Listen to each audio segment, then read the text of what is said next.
The fighting fanatic's life creed was to constantly challenge the strong, but from the moment he stepped into the ring, every battle ended with him knocking out his opponents. Until one day he actually crossed over into an extremely difficult game world. Here, knights and mages were two incompatible factions, and the body I possessed was originally the young master of the strongest mage family. But because he was born without magic power, he was abandoned by the family in this prison governed by knights. But when facing the warden instigating prisoners to gang up on me, I knocked everyone down with my bare fist using only my own strength. This feeling instantly ignited the desire to challenge within me, because in my previous life, I was called the undefeated legend of the fighting world, Jinho Kim. Even in my 40s, when facing a championship contender in their prime, I still had absolute confidence in remaining undefeated. In recent matches, I deliberately didn't use my legs to fight. This led to rumors spreading outside that my legs were injured. So at the start of the match, my opponent pretended to use a grappling move, but his real goal was to make sure my legs could never move again. Just when he thought he was about to succeed, the next second he was knocked to the ground by my spinning kick. The referee quickly came forward to check his condition and announced that I won. Now they should understand why I didn't need to use my legs. After the match, I changed into my casual clothes. I asked my coach to handle the press conference directly for me and turned to leave, and told him to contact me only after the next match was confirmed. Faced with my unreasonable request, the coach could only agree helplessly and reminded me to take a car back, as it was pouring rain outside. I said that was perfect since the roads would be quite congested, and I'd just run home directly. The coach was stunned by my words, but when he looked up, the door had already been closed. He rushed out the door to remind me that it was 30 kilometers from here to my home, but he was immediately surrounded by reporters at the door. Some asked when the press conference would start, others asked if the rumor about my leg injury was planned fake news. The coach had been with me for many years. He understood my feelings very well and felt quite guilty toward me, because since my debut, I had never encountered an evenly matched opponent and was a world champion with a 100% KO rate. Regarding my leg issue, the coach answered the reporters that there was no leg injury, it was a restriction Jinho Kim imposed on himself. As a world champion, I naturally made a fortune and lived on the top floor of the most expensive building in country H. Soon I finished running the 30 kilometers and returned home. When the elevator door opened, what came into view were gifts filling the entrance. I was used to it and walked straight into my home. Soon I finished showering. Then I sat in front of the computer. My eyes lit up as I looked at the computer screen, because this was a computer game called Last Saber. The server had been open for 10 years, and it was such a difficult game that even country H players had given up on it. But I had been playing it every day for these 10 years, constantly training and improving, because my life's goal was to fight stronger enemies. But in reality, this goal had faded long ago. However, here I could once again feel the thrill of being a challenger. Just when I thought I wouldn't be able to clear it today either, I saw that the final boss's health bar was about to hit rock bottom. At this rate, I was about to win, but I didn't really want to end the game so quickly. I kept cheering for the Demon King in my heart, but every one of his moves was easily blocked by me. I didn't understand at all why this guy's moves were so monotonous today, because each of my attacks hit him so easily. Although I kept shouting encouragement with my mouth, my hands never stopped their magnificent maneuvers.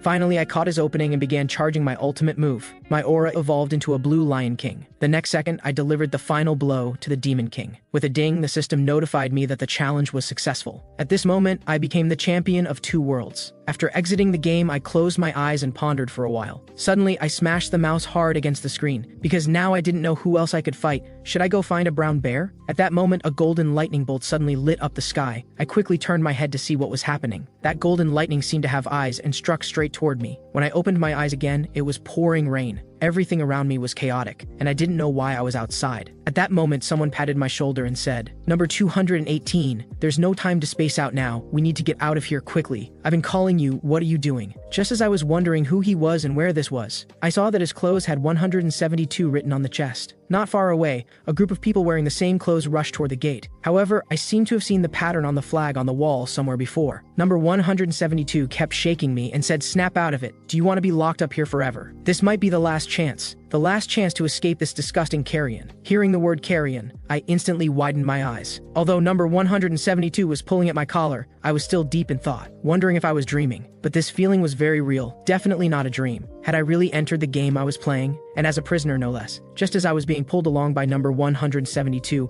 I suddenly thought of something. I instantly stopped and told him to wait. I asked him if he didn't find it strange. If this was carrion, it couldn't be like this. The security was too lax. Number 172 explained that it was because Warden Clark wasn't here. He had rushed out just now, so this was the opportunity. But I grabbed his collar, pulling him back while ignoring screaming protests. If what he said was correct, even if I could understand the situation, my champion's instinct told me that we absolutely must not go through that door, since number 172 earlier didn't just think of himself but wanted to bring me along too. Although I didn't know what relationship he had with the original owner of this body, I'd save his life anyway. At that moment, the gate was finally opened. The prisoners seemed to have already seen freedom and ran desperately outside. At that moment, a severed arm flew into the air. The man running in front suddenly fell to his knees, clutching his severed arm, and in front of him was Warden Clark. The warden contemptuously ordered to kill all these vermin. The soldiers behind him instantly launched their attack. The massacre, targeting all the prisoners who had just tried to escape, began. Number 172 still didn't understand why the warden appeared there, and I said it was a trap and told him to shut up and run. After a long while, the massacre finally ended. The warden ordered to gather the remaining ones. Thanks to my champion's instinct, both number 172 and I barely survived. Number 172 couldn't help but look down at the dead bodies on the ground. He suddenly felt nauseous, and a wave of vomit rushed up his throat. Finally, unable to hold back, he bent over and vomited. At that moment, a guard walked up to number 172. He viciously gave number 172 a heavy kick, saying, "Didn't I already tell you not to move?" From the current situation, they showed no mercy even to children, and the atmosphere could turn into a massacre at any moment. In that case, I would have to stand up and fight. Then the warden stood in front of me and said, "Your luck is pretty good. Wait, no, you probably didn't even have the courage to escape. After all, you mages are all cowards, and fighting against you is truly shameful." Then he leaned close to me and continued, "You'll regret not dying today, Arahan." After saying that, the warden turned and left. I looked down at the reflection in the puddle. So my name was Arahan. A week in prison quickly passed. Here, there was only one thing to do, stacking rocks. This was simply torturing prisoners, a meaningless task. However, during this time living here, I began to understand this body somewhat. First, this body was very frail, about 15 years old, and just carrying one of these stones made me almost breathless. Second was the use of magic. I secretly tried at night but got nowhere. I was very puzzled about this. Arahan was the strongest mage family. They shouldn't be unable to use magic. Then I finally realized that's exactly why he was thrown here. The Arahan family had more than enough power to do this. At that moment, a guard ordered me to move the rocks to the other side. He sat not far behind me, supervising. But speaking of which, when would this get better? Soon it was dinner time. Since coming here, I exercised and trained my body every day, but all I ate was this kind of food. Then number 172 came over with his meal and asked if I wasn't eating bread today either. I handed my bread to number 172 because bread was low-quality carbs, so I basically didn't eat it. He quickly wolfed it down, while other prisoners were busy avoiding me. Only this guy was different from the others. The symbol of the strongest mage family, Arahan, was those red eyes, and rumor had it that those red eyes were a curse from killing too many people. If you made eye contact with the red eyes, you couldn't escape death. Number 172 and I were about the same age and were roommates. And although I didn't have the memories from before the possession, I felt we had quite a connection. But why would such a young boy be in Carrion prison? At that moment, number 172 reminded me to be careful lately, and I asked him what happened. He explained that recently, because I was moving stones too seriously, everyone's workload had increased, and other prisoners resented me. Then he told me to especially watch out for number 589. That guy was famous in the arena and came in after killing someone outside. After hearing this, I asked him in confusion, "Then isn't it dangerous for you to hang around with me?" Number 172 answered that after all, we had a bond. He couldn't just pretend not to know me. At that moment, I sensed something was wrong. Stood up and said in a low voice, "All right, but you might be in the way, go somewhere else for now." Footsteps sounded, and a group of people approached menacingly. I turned to number 172 and said, "The thing you were worried about seems to be happening." Number 172's face suddenly turned pale, because he clearly saw that the lead person's number was actually 589. Beside number 589 were a bunch of lackeys. He said with a vicious face, "Hey Arahan,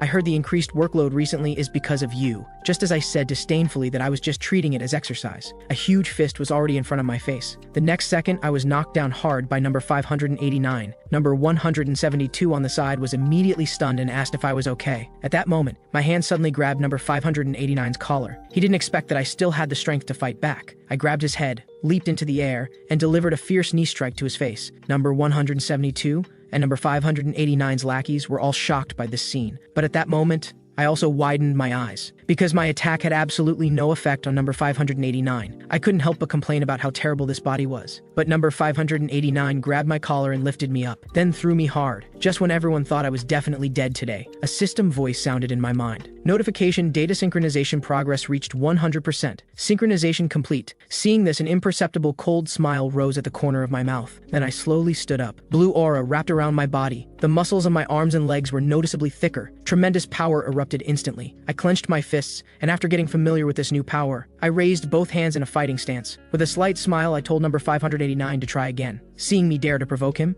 number 589 suddenly laughed. He clenched his fist, making cracking sounds, and said disdainfully, "Even your family doesn't want you. Where does this young master get the confidence to show off like this?" I told him to cut the crap and asked if he was afraid of me. "Fine, I'll kill you as you wish," number 589 said, and charged at me menacingly. I timed it right and kicked toward his thigh, but unexpectedly, he predicted my move and tightly grabbed my foot. Just as he opened his mouth to taunt me, I did a spinning kick to shake off his hand and kicked his head hard. He immediately clutched his head and began swaying, but I didn't give him a chance to catch his breath and kicked his chin again. Number 589 instantly lost consciousness and was about to fall to the ground. However, I kicked again, striking his face directly. He finally couldn't hold on and lay on the ground. Originally, I wasn't planning to use my legs, but we weren't in the same weight class, and using only fists was a bit difficult. Number 589's lackeys saw their boss knocked down and instantly became agitated, collectively pulling out weapons and rushing at me. But I calmly walked toward number 589 lying on the ground. Then I stepped on him and made a gesture of twisting his wrist, threatening his lackeys that if they dared to come one step closer,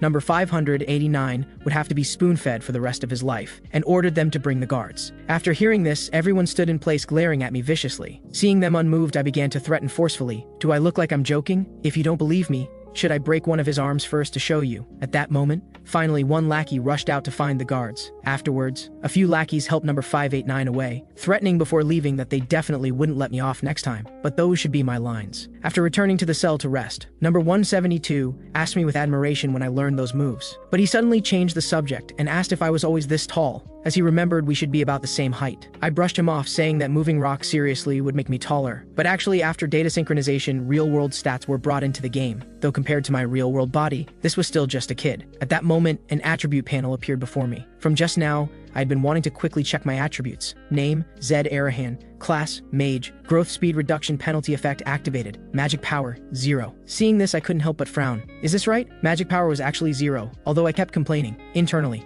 wasn't I supposed to be a mage? Wasn't I an Arahan? They actually made me possess a body with such terrible stats. I restarted the attributes in disbelief, but what appeared again was still 0. At that moment, number 172 asked what I was doing, and I covered my embarrassment with laughter. After accepting reality, I lay on the bed sorting out my thoughts. I finally understood why this half-baked person was abandoned by the family. The Arahans were a bunch of emotionless people who would indeed do such things. Now I could only calm down and slowly confirm things. However, strength, agility, stamina, and perception were all at maximum value of 100, which was fortunate amidst the misfortune, although there was a penalty for reduced growth speed. This skin and bones body couldn't display maximum stat effects anyway. The penalty part should be solvable by training the body well, but the food was really too terrible. However, there were many traits I was seeing for the first time, and they were all S rank. As far as I knew, poison immunity and immortal gambler were obtained through the game. If magic power wasn't 0, this could be considered a super strong character. But this was deliberately infuriating, wasn't it? After clarifying the situation, I sat up. After all, the rest would be known gradually, and there must be a way to solve the magic power problem. At that moment, the guard ordered the numbers that were called to go outside. Then prisoners were called, one after another, and walked out of their cells. They obediently lined up and walked out. I asked number 172 in confusion what was happening to those people, and he answered that they were death row inmates going to eat their last meal. I wasn't very clear about last meals, and number 172 explained that before dying, they could eat whatever they wanted. Hearing this, inspiration struck me, and a plan instantly formed in my mind. I asked what his name was, and he crossed his arms, saying that between us we only use numbers and forgot to ask names. Then he introduced himself as Ryu, born on the street so he had no family, and asked what my name was. I answered that my name was Zed Arahan. Then I asked if he wanted to leave this place, and Ryu answered of course. He didn't plan to stay here forever, and he also had reasons why he must get out. Hearing this, I asked if he had thought about how to escape. Ryu thought for a moment and said the only door that could be used to get out was the main gate, and the warden had the key to it. I asked if we should defeat the warden first, and then take the key, but Ryu asked if I was joking. He said the warden was retired, but was at least a 5-circle knight. In my memory, Warden Clark was a typical knight who was extremely hostile toward mages. In Last Saber's worldview, knights and mages always despised each other. However, I wasn't sure if I could beat a retired 5-circle knight, so I asked Ryu if there was no other way. But at that moment, Ryu said stealing would work. He then explained that people born on the streets learned how to roll up their sleeves before learning how to say hello. But the warden always had people around him, making it difficult to find an opportunity to steal. After hearing Ryu's words, the corner of my mouth lifted, because I already had a general idea of how to escape from here. The next morning during assembly, the guard announced that starting today, the workload would increase again. The prisoners immediately expressed their dissatisfaction, but the guard only said, "Are you resisting the warden's orders?" Just as one prisoner was about to continue speaking, a sharp blade tip was already pressed against his throat. The guard said he was just conveying the warden's orders, and if there was any dissatisfaction, go find the warden. That prisoner asked tremblingly, "Isn't this too excessive? What's the reason for doing this?" Hearing his words, the guard's eyes glanced over, then said, "Don't you know who's responsible for this?" Those prisoners, of course, knew who the guard was talking about and turned their heads to stare at me. At that moment, the The guard coughed lightly. He turned to leave, saying he'd go have a smoke and come back. Ryu said to me nervously that the atmosphere was a bit strange, but I just told him to stay away for now. I thought to myself that it seemed the warden was openly inciting a riot because he couldn't do it himself, so he wanted to use other prisoners to kill me. Could yesterday's incident have been arranged by him too? That guy, as an honorable knight, was actually playing such dirty tricks, but this time even the guards were on their side, so it couldn't be handled like yesterday. At this moment, Ryu only hoped that nothing would happen to me. Those prisoners had obviously reached a consensus and approached me in unison. I said easily that I could understand their position too, but this was also an unavoidable situation. However, this completely enraged those prisoners, and they swung their fists, rushing at me like a tidal wave. The next second, I leaped into the air and delivered a knee strike at the prisoner charging at the front. That prisoner instantly flew backward, slowing down the other prisoners' attack speed. They swarmed around me in a circle. I raised both fists and grinned, saying this was exactly the outlet I needed. Bring it all on. In an instant, all the prisoners charged from all directions. When I was competing in the octagon, I had thought, dealing with them one at a time was too troublesome. Why not just have everyone come at me at once? So I had always longed for a situation like now where I fought many at once. Then I said easily that they should be more aggressive. At that moment, my eyes darted. I ducked and dodged a sneak attack from a prisoner behind me. I backhanded an elbow strike into his chin. Then I cut through the crowd like lightning, and wherever my fists and feet reached, prisoners fell one after another, letting out cries of pain. At this moment, Ryu was hiding not far away, witnessing this one-sided crushing. He was shocked beyond belief. He never imagined that I, whom he spent day and night with, would be this strong. At that moment, number 589 appeared behind Ryu and told him to come with him. I didn't know what was happening on Ryu's side, completely immersed in my own fight. Seeing how fierce I was, the remaining prisoners all pulled out knives. But I wasn't afraid at all, that's right. The thrill of dodging attacks, the excitement of landing effective hits. It was because I was addicted to this feeling that I started fighting. More.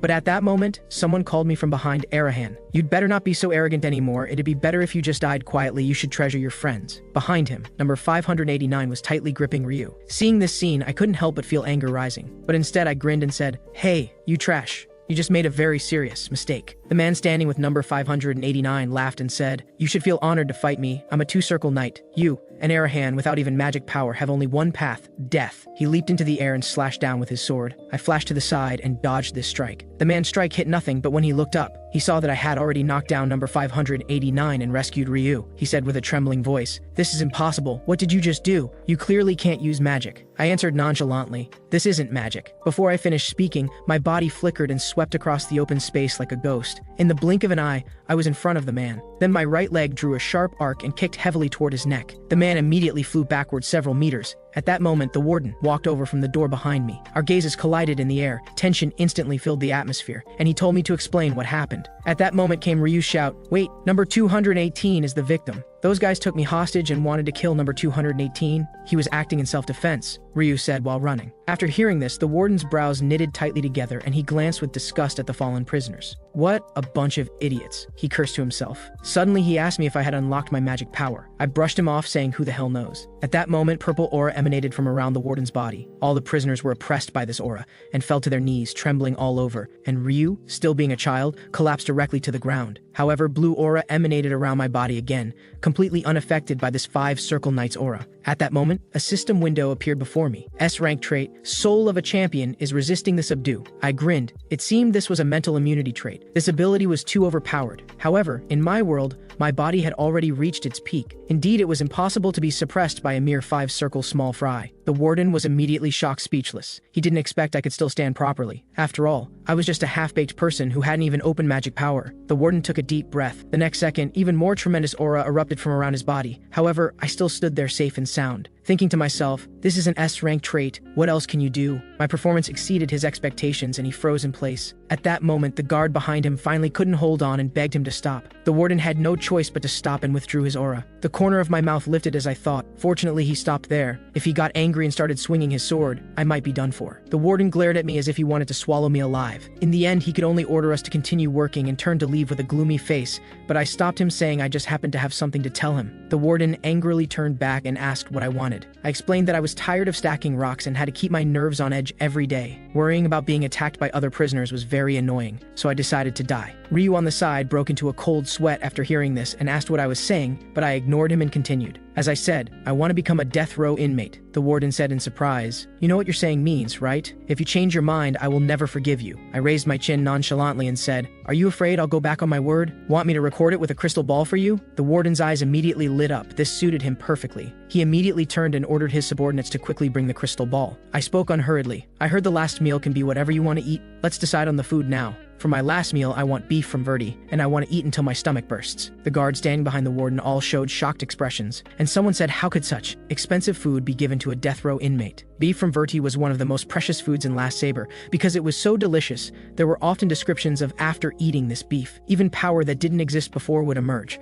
or that this battle would definitely be won, and there were even quests to bribe NPCs with this beef. I said with my hands on my hips, I'm trading my life for this. This request shouldn't be too much, right? But I only want S rank, and if you try any tricks, it's all void. At that moment, Ryu spoke up again, asking if I was going to accept execution, and I finally remembered him. I pointed at him and said, he's coming too. You need to prepare enough for 2 people to eat until they burst. The warden ordered his subordinates to do as I said. After all, Arahan was going to die anyway, so this request should be granted. Ryu immediately broke into a cold sweat and stammered, what about my opinion? A world where only Ryu was hurt was achieved. Obtaining the precious beef from Verti would take at least a week. During this time, I didn't go to work, just ate the guard rations they provided and focused on exercise. Ryu on the side was very puzzled why I still insisted on exercising when death was imminent. He didn't know that I did this precisely because in Last Saber there was a special system. That is, when one stat reached the maximum value of 100, experience points would transfer to other stats. All my stats except magic power were at 100, which meant that all the experience points I gained here would all be added to my magic power stat. At that moment, the guard came to call Ryu and me out. It seemed we had finally waited for it. I was full of joy, while Ryu held his head and wailed. A lavish beef from Verti feast filled the table. The sizzling grilled steak glistened with an enticing sheen. So delicious. I've never eaten anything this good in my life. Ryu wolfed it down with tears of emotion. I told him not to forget this was all thanks to me, however. For me, aside from the taste, the function of beef from Verti was most important. At that moment, the system kept notifying me that part of the penalty had been reduced. It felt like this time, all the blocked experience points from this period were added at once. The first goal was achieved, next was that one. Meanwhile, a guard was reporting to the warden that dinner had started, and the warden instructed him not to let anyone approach. After saying that, Clark fell into thought. He couldn't figure out what was going on. My expression that day didn't look like I was enduring, how to put it. It was as if it was completely impenetrable. Although retired, Clark was still a 5-circle knight, so he didn't believe a young mage who hadn't even opened magic power could possibly withstand his aura. He looked down at the bracelet on his wrist, swearing to repay me double for the humiliation he suffered. Soon Ryu and I swept the entire plate of beef from Verti clean. Ryu burped and said now he could die without regrets, and I laughed saying we can't die now. Then I clenched my fists. After eating and drinking my fill, I was now full of energy and wanted to quickly test this power. At that moment, the door was opened. Finally here, Ryu and I both turned our heads at the same time. The one who came in was none other than Clark, and I said, what should we do? We already ate everything. Clark said while walking toward us. Number 218. No wait, said Arahan. I chuckled and said, what's wrong? Are you angry we didn't save you any? Clark stared at me with a gloomy face. To him, I was being arrogant, relying on my bloodline. At that moment, he reached out and grabbed my shoulder, saying, I'm going to make that annoying face of yours sink deep into agony. Arahan was a top-tier family among magical dynasties. Precisely because of this, Clark had always targeted me, not only because I was a mage, but more so because I was a member of the Arahan family. So he wanted to extract some secrets about Arahan from me. As long as the secret was important enough, it could become his ticket out of this remote place. That's when I finally noticed something was wrong. He was actually wearing a magic tool on his hand. The next second, Clark released his aura again, pressing down on me, just as he said with complete confidence that I had no way out this time. He discovered that the corners of my mouth were lifted, looking at him perfectly unharmed. Ryu staggered over to Clark's side, but was quickly slapped to the ground by Clark. Having eaten too much earlier, Ryu collapsed on the ground and started vomiting. I spoke up, telling Clark to know when to stop, but he stubbornly raised his other hand as well. Pressing both hands on my shoulders, he intensified his aura. I finally couldn't stand his relentless harassment. I casually swatted his hands away and said, I already told you to stop. If you want to kill me, just execute me properly. Don't mess around like this. Clark stared at me blankly, unable to understand why even with the magic tool it still didn't work. Moreover, I hadn't even used any magic power yet,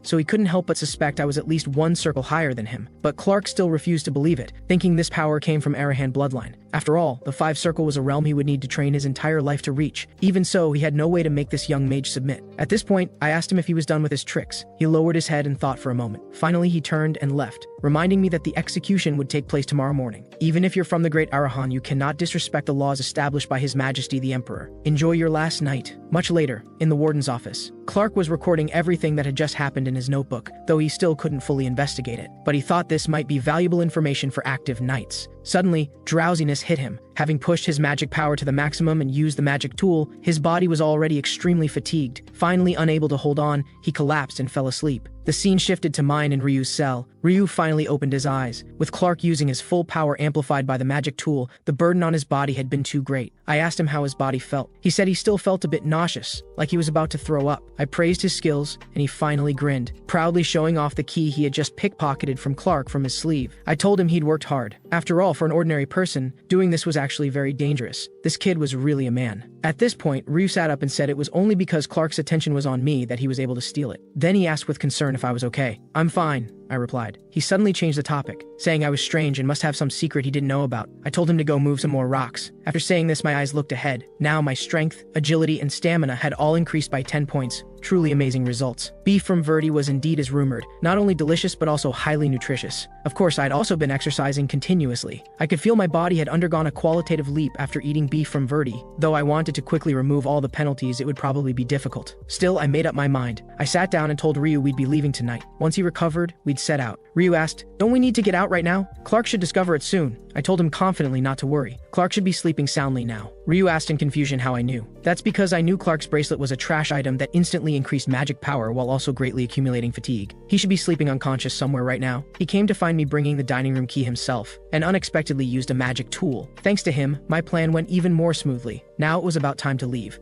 Ryu was still hesitant. I said, "If you're scared, you can stay behind." His voice trembling, he said, "You're my lifeline. Of course I'm coming with you." At this point, Ryu asked me what we'd do without the key to this room. I gestured for him to step back. Then I kicked the cell door open with one foot. Ryu was shocked by my strength, asking if I was really a mage. Suddenly, two guards not far away were attracted by the commotion and asked what I was doing. I said disdainfully, "What else?" Breaking out of prison, of course. Immediately, Ryu and I took off running. At this point, Ryu reminded me to look ahead. Several guards were stationed at the main gate. I suddenly accelerated, reminding Ryu without looking back to absolutely not stop and keep running. One guard came toward me first, raising his sword. The moment I approached him, he swung his sword down, but I easily dodged it by twisting my body. Then I grabbed his face with my backhand and threw him hard. I threw him right toward the group of guards, slowing down their attack. The lead guard was dumbfounded. His face was filled with anger and disbelief, but I had already reached him and extended my palm, then struck his throat with one blow. His face instantly bulged with veins, but he could only make ah sounds, unable to speak. However, I didn't linger and quickly moved around him, charging toward the other guards behind him. Those guards were already intimidated by my strength and didn't dare fight back. I leapt up like hurtling and kicked that guard I had thrown earlier. When landing, I quickly bent down to dodge an attack from a guard. After an upward kick hit his head, I finally landed steadily. Another guard came at me with his sword raised. I still easily dodged by twisting my body. Then I supported myself with one hand and hit his head with a spinning kick, then leapt into the air, making him completely crash to the ground. After that, I looked back. Two guards simultaneously swung their swords at me. However, this only sparked my desire to challenge them. I grinned. In an instant, I raised my leg and simultaneously kicked both guards with lightning speed. Ryu, following behind me, was stunned by this scene. By the time Clark was awakened by the guards, he only saw injured people all over the ground. Ryu and I had already escaped through the main gate. He flew into a rage, his eyes immediately bloodshot with a fierce glint. He quickly ordered them to capture us back as fast as possible. Meanwhile, Moda village on the outskirts of Carrion, and I was actually peeking through the gap of an inconspicuous wooden barrel, scanning back and forth for any movement around. After confirming we'd shaken off the guards chasing us, Ryu and I finally lifted the lid and poked our heads out. I asked Ryu where this was. He explained this was a small village called Mota, the only village near the prison. I asked if the guards would come here to search first. Ryu said there was no choice. Other cities were too far. As long as we blended into the crowd, it should be safe. I said I'd follow his lead for now, but asked what he was looking for. Ryu pulled out a piece of clothing from inside, saying this one was just right for me and to put it on. I asked if he had to pick clothes like a beggar for me. Ryu explained that beggars were everywhere here. Disguising as beggars was the safest. After getting fully dressed, Ryu told me to stay here while he went to get some needed things. I asked him how he'd get them without money. Ryu said smugly, "Why do you necessarily need money?" I thought to myself this kid's way of thinking was different from others. Then he reminded me again not to wander off. He'd be right back. He also said it was because I was his companion. I remained silent at this because I wasn't sure if he was trustworthy.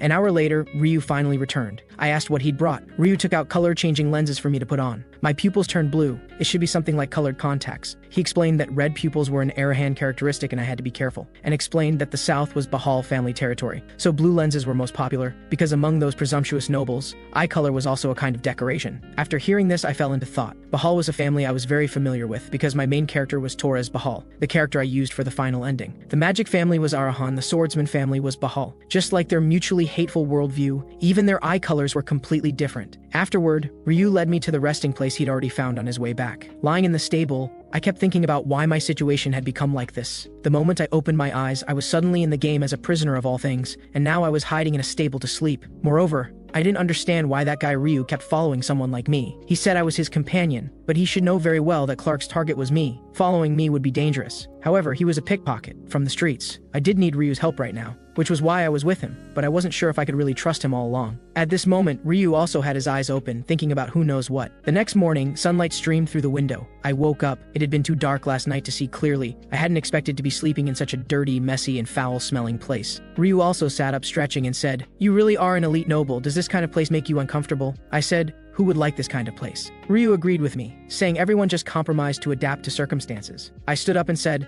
"No way. I need to go earn money first. No matter what, I have to fill my stomach first." Ryu asked how I'd earn it. Just avoiding the guard's notice was already difficult enough. Why not take this opportunity to learn pickpocketing? I said confidently, "Forget pickpocketing. Help me find a place," Ryu asked with a confused expression. "Where?" "The arena," I answered. Ryu quickly found out where the underground arena was. At this moment, two burly men were fighting intensely on the platform. The audience below roared, cheering them on. Ryu was so scared by the scene that cold sweat poured down, asking if we come to the wrong place. I said decisively, "No, this is the place." The dark-skinned man bit into the long-haired man's trapezius muscle with his teeth, but was countered by a fierce, heavy punch from the long-haired man. He quickly adjusted his state and engaged again, but was punched in the waist again by the long-haired man. Originally, I thought there were only some commoners fighting here, but the level was actually decent. Ryu beside me just wanted to leave this place as quickly as possible. On the platform, the long-haired man actively attacked. A punch blasted straight toward the dark-skinned man's face. Before the dark-skinned man could catch his breath, a barrage of punches had already poured down on him like cannonballs. Ryu was about to persuade me to leave quickly. Ikas on stage was much stronger than the prisoners in Carrion, but when he turned his head,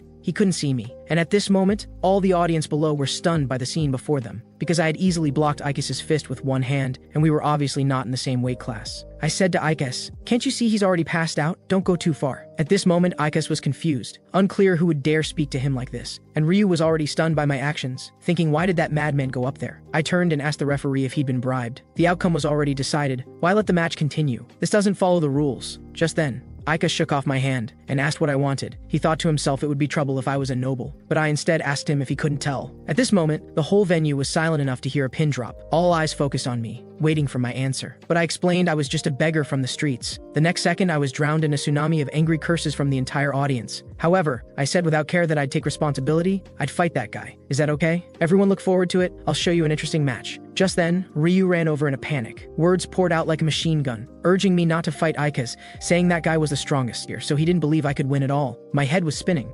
I scratched my head and ordered him to bet the farm on me. Just as he tried to talk me out of it, I directly cut him off. "Ryu, after this ends, let's go buy beef to eat. Eat until we're stuffed." Soon the match began, but not a single audience member supported me. Ikas concluded inwardly that this beggar was completely, irredeemably insane, but he suddenly sensed something unusual. Though this youth was only around 15 years old, his eyes showed no naivety, and his breathing was exceptionally calm. Most notably, his stance was clearly different from others, full of aggression yet very stable, with no openings. Ikas suddenly felt nervous. Could he actually be afraid of a beggar? He instantly became angry from embarrassment. His body shot forward as he attacked me first, but the next second, my fist had already struck his cheek. He bled from his nose, his face full of disbelief. I still maintained my fighting stance, muttering to myself, "When punching, you shouldn't put your hand behind your shoulder. The fist should face the opponent head-on from a defensive stance, attacking with the fastest straight line distance, light and concise. Then, attack quickly, occasionally adding body weight for a powerful strike." Ikas was blasted backward, blood and teeth flying from his mouth. In the audience seats, Ryu, who had been praying for me,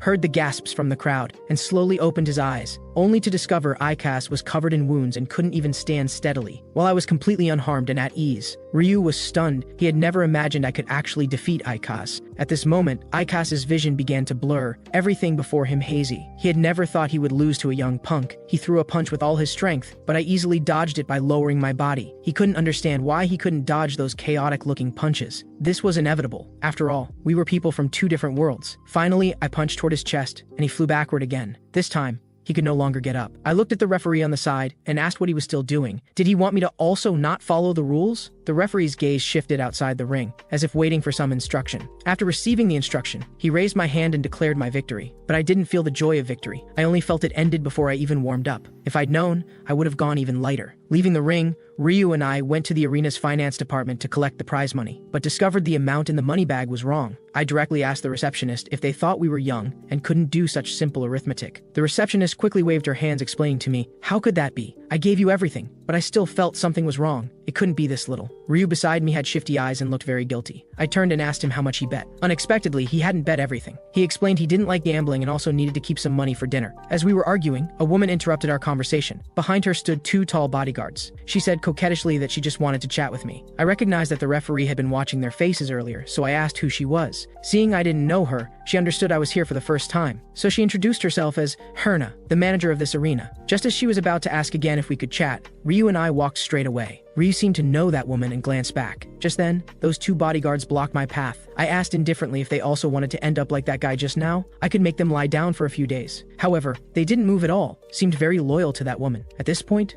Herna behind me spoke. "The ICAs you defeated today is a champion I scouted from the big city. You should know what I want to talk to you about. I'll let you go today. We'll definitely meet again anyway. We can have a more relaxed chat then. I really like strong people." I remained silent, uninterested in her words. Afterward, Ryu and I came to a barbecue restaurant. Ryu was already starving, but still reminded me that we absolutely couldn't upset that woman from earlier. Herna was ostensibly an arena manager, but was actually this city's hidden power holder. As long as we stayed here, we'd definitely encounter her. I said in my view, she was just a money-loving old fox. Ryu said yes. That was her nickname, Old Fox. I pondered for a moment. It seemed she was approaching me because she wanted to use me. It was the same when I first entered the combat sports world. When I first rose to prominence, many different agencies contacted me. Most wanted to use my talent as a means to make money, and I encountered scams several times. After all, back then I was just a country kid full of dreams. I was really lucky to meet my current manager. He was the one who made me a champion. Thanks to him, I was no longer just a country kid who could only be exploited. I was a battle-tested champion who climbed to the peak. If her nickname was Old Fox,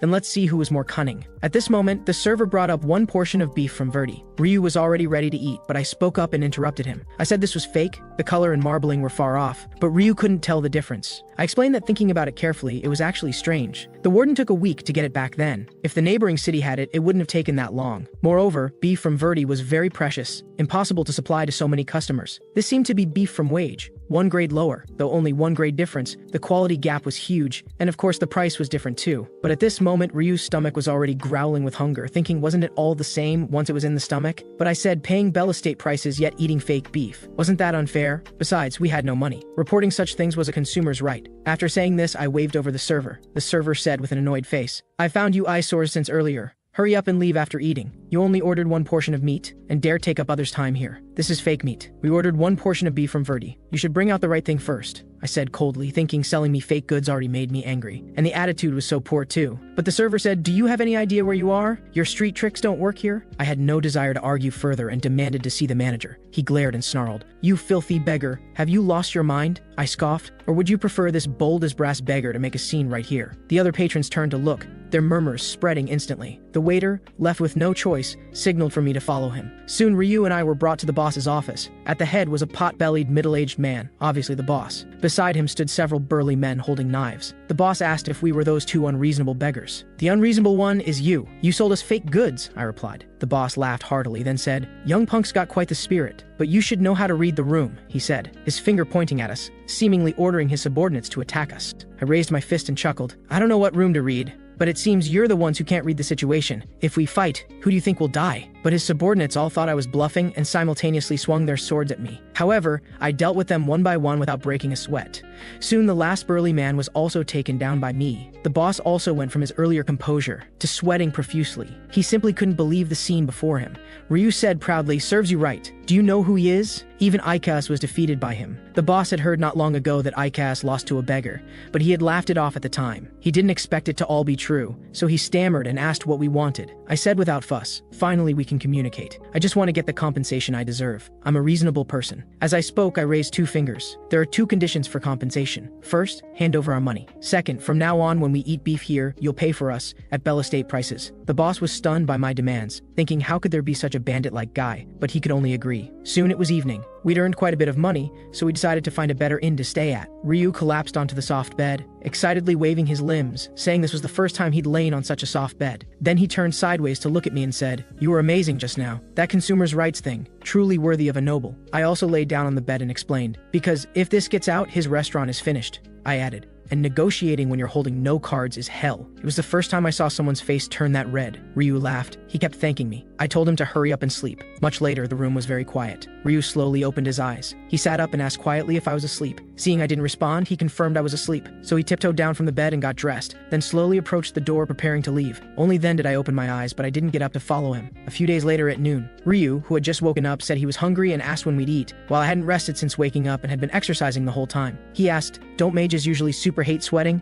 Are you training your body because you have no magic power?" "Something like that," I replied. After saying this, I looked ahead and summoned the system, thinking that no matter how many times a day I checked, the status bar was the same. I was even doubting if I was cursed. Maybe it was because going from 0 to 1 was like making something from nothing, relatively taking a long time. Once the 1 appeared, it should go more smoothly. Of course, this was just what I hoped. Seeing me in a daze, Ryu asked with a distressed expression what was wrong. I stood up and said the morning exercise was over. "Let's go eat." Ryu asked delightedly what we'd eat today. "Let's eat beef today." "Haven't had it in a while," I said with a light laugh. Ryu's face instantly filled with happiness. The reason we hadn't gone to eat beef for 3 days was simple. Even being unreasonable had limits to avoid problems. More importantly, on the first day we ate 10 portions, so we had plenty of money. I lowered my head and asked Ryu how many gold coins we had left. Ryu said not much. The city's prices were really high. I immediately fell silent, thinking, I'd played this game for 10 years. Would I not know the market? If you wanted to spend 50 gold coins in a few days, it was the same as throwing them directly on the ground. This guy seemed to think that because I was born a noble, I was completely naive about the ways of the world, though I didn't know what he was hiding. He currently showed no signs of betrayal. Better to pretend I didn't know for now. Soon after, a subordinate pushed open the barbecue restaurant owner's office door, saying those two guys had arrived. The barbecue restaurant owner Zhangf. Compared to his belly, this man's pride was very strong. He couldn't tolerate being humiliated by a young punk like this. His expression became fierce as he asked his subordinates if they'd prepared everything as he said. By the time Ryu and I arrived at the private room, the table was already filled with beef. Even the servers were polite to us. After the server left, I said in confusion why these guys were so respectful. Ryu didn't take it to heart at all,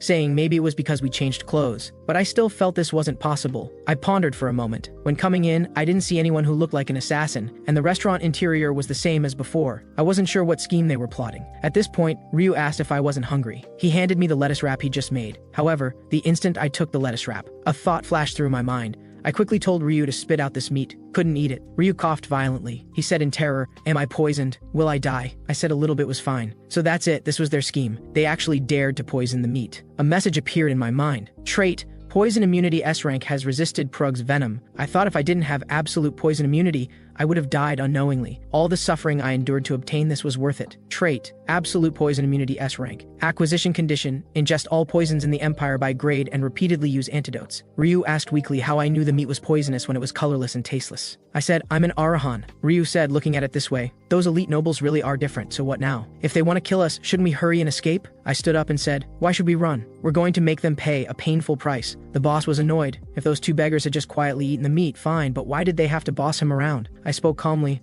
"I just want to clear up some misunderstandings." The boss sneered inwardly. These two beggars really could eat. Having eaten so much Prug's venom, the effect should kick in soon. The boss said hypocritically, "Misunderstanding? You're nothing but threatening, extorting thugs." I said, "See, you've completely misunderstood. Let's sit down and eat a meal together, talk it out, and resolve this peacefully." Ryu picked up a meat roll. "Come eat some." The boss looked stunned. "What is this? Meat roll? Why give it to me?" I explained, "This is a gesture of reconciliation. If you accept it, the second condition from last time will be cancelled." The boss thought to himself they weren't really bandits. He spoke, "All right, I didn't want to reconcile with you, but this is too strange. Do you really want to continue being extorted by me? Or do you have other reasons for not eating the meat, like this meat is poisoned?" The corners of my mouth lifted in a smile. Cold sweat seeped from the boss's forehead. "Nonsense," I said. "You seem to be having quite a good time." I suddenly flipped the table. The boss retreated in terror. "What are you doing?" The meat from the table scattered on the ground. The boss stared at that meat. He didn't eat the meat. Could he have discovered the poison? Damn it, this was impossible. I had planned to occasionally patronize here, but I didn't expect you to be such a vicious person. You actually dared to poison the meat. The boss feigned composure, thinking, calm down, they couldn't have discovered it. He loudly protested, starting to talk nonsense. "I told you there's no poison at all. Do you have evidence? Where's the evidence?" I looked at him coldly. Of course there's evidence. My pupils turned blood red. "This is the evidence. You dared to deceive a member of the Arahan family. You will pay with your life for this. The boss's eyes widened in fear. Red eyes, Arahan. The boss's legs went weak and he fell to the ground. No, even if one person disappears here, no one would care. I'm going to die. He crawled to my feet, begging desperately. Please, I was blind and failed to recognize greatness. I truly beg you to forgive me this once. The boss's heart was filled with questions. Why would a Western Arahan come to the southern countryside? Why didn't he reveal his identity from the start? Why pretend to be a destitute wanderer? He was consumed by fear and couldn't think about these questions. Please, as long as you forgive me, I'm willing to do anything. Looking at the boss crying and begging like a child, I once again realized the overwhelming power Arahan possessed. It seemed this trump card came with inherent authority. I should use it more frequently. I spoke. You're willing to do anything? For the sake of your sincere repentance, I'll make an exception this once. The boss was overwhelmed with gratitude. Thank you so much. I will never forget your great kindness. I gave the orders first. You are not permitted to reveal my identity to anyone. The boss immediately promised, of course. Until I'm in my grave. No, even in the afterlife, I won't leak a single word.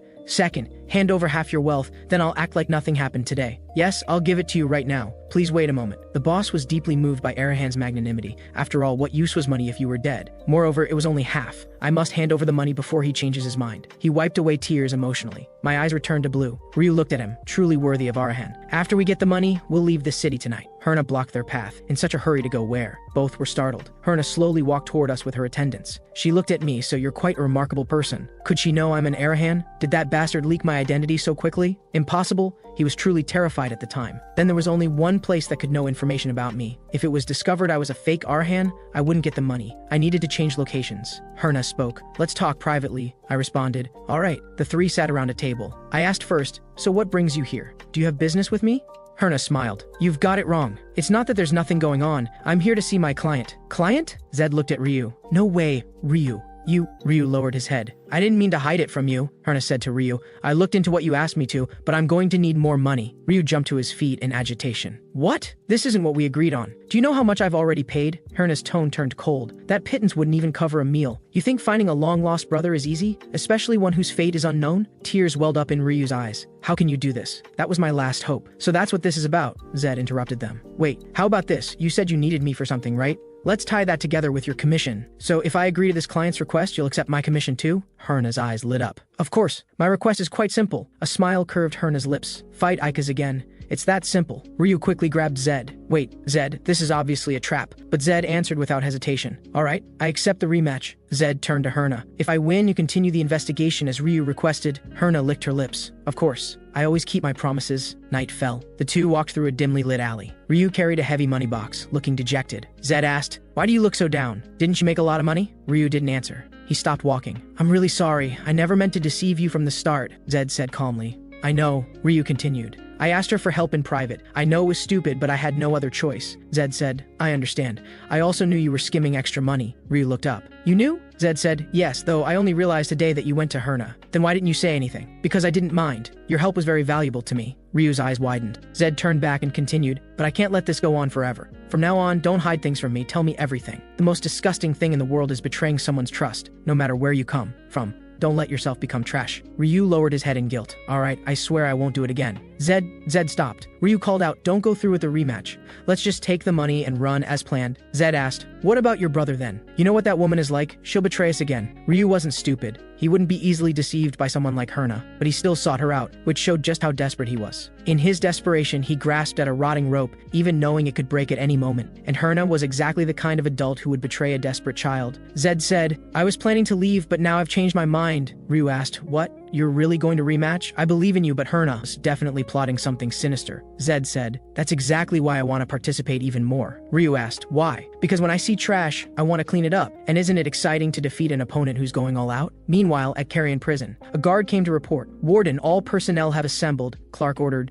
we depart immediately. The vanguard will lead. Clark clenched his fist. Those filthy rats have been hiding right under our noses. This time, fury blazed in his eyes. Zed Arahan. 3 days later, the crowd cheered in the arena as ICAs and Zed stood facing each other. I wonder why that guy is so confident. After everything that happened, he's completely unfazed. Something's fishy, Ryu called out to Zed from the stairs, his voice full of concern. Zed, if there's danger, promise me you'll stop immediately. Zed didn't look back. The announcer's voice echoed throughout. The revenge match between ICs and the beggar. Two fighters face off in the arena. The match began. A commotion rose from the crowd. The spectators were stunned. Wait, Ike's that stance. Ryu stared at the arena in shock. Everyone finally realized he's copying Zed's moves. Ike's took his stance, perfectly replicating Zed's opening form. He continued thinking, an Arahan without magic power? That doesn't sound right. I heard rumors that guy was abandoned in prison, so maybe... Ike suddenly charged at Zed, throwing a punch. I need to see for myself. Zed focused. Keep punches tight, power from the chest. Ike showed a cold smile. And the kicks too? He kicked at Zed repeatedly, saying mockingly, surprised? You thought only you knew these moves? After I practiced them, I discovered how useful they are.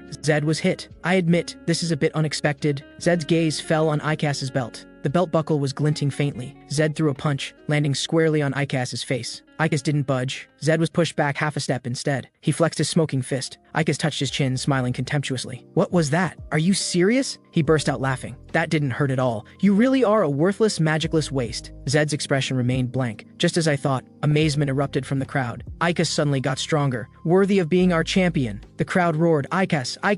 Zed's gaze sharpened. That confirms it. The belt he's wearing is an ogre's belt. It negates 90% of physical damage. Ridiculous. My magic power is 0, making him my worst possible opponent. No wonder he's so smug. Ryu watched the arena nervously. What's going on? Zed's attacks are completely ineffective. He gripped the railing and shouted, Zed, I bet that woman rigged something. This match is too dangerous. Zed turned his head slightly, a hint of a smile at his lips. Ryu, it's fine. Just sit back and watch the show. Ryu froze. Ike shouted in the arena. What's wrong? Giving up? Zed replied, impossible. I'm just a bit surprised. Ike looked confused. Zed continued, but actually this is exactly the moment I've been waiting for. He changed his stance, his hands beginning to glow faintly. Zed planted his feet firmly and shouted at Ike, you think I'd back down? Ike glared at him. You were waiting for this opportunity? Zed launched a fierce assault. Glowing fists and feet rained down like a storm, hitting Ike. Ike staggered backward, his face covered in bruises. Ike thought, I'm being overwhelmed. He let out a muffled groan. Jinho Kim, Earth's strongest fighter, felt truly excited for the first time in this moment. In past rings, opponents had fallen at his feet. No one had ever lasted a minute, so he'd never had a chance to display his full strength. But look at this guy. He'd taken so many hits and was still standing. For Zed, or Jinho Kim, this was a first. He reset his stance, his eyes full of fighting spirit. Ike raised his arms to block. A high kick? That's not just a kick. Zed became a blur. Countless fists and feet instantly overwhelmed Ike.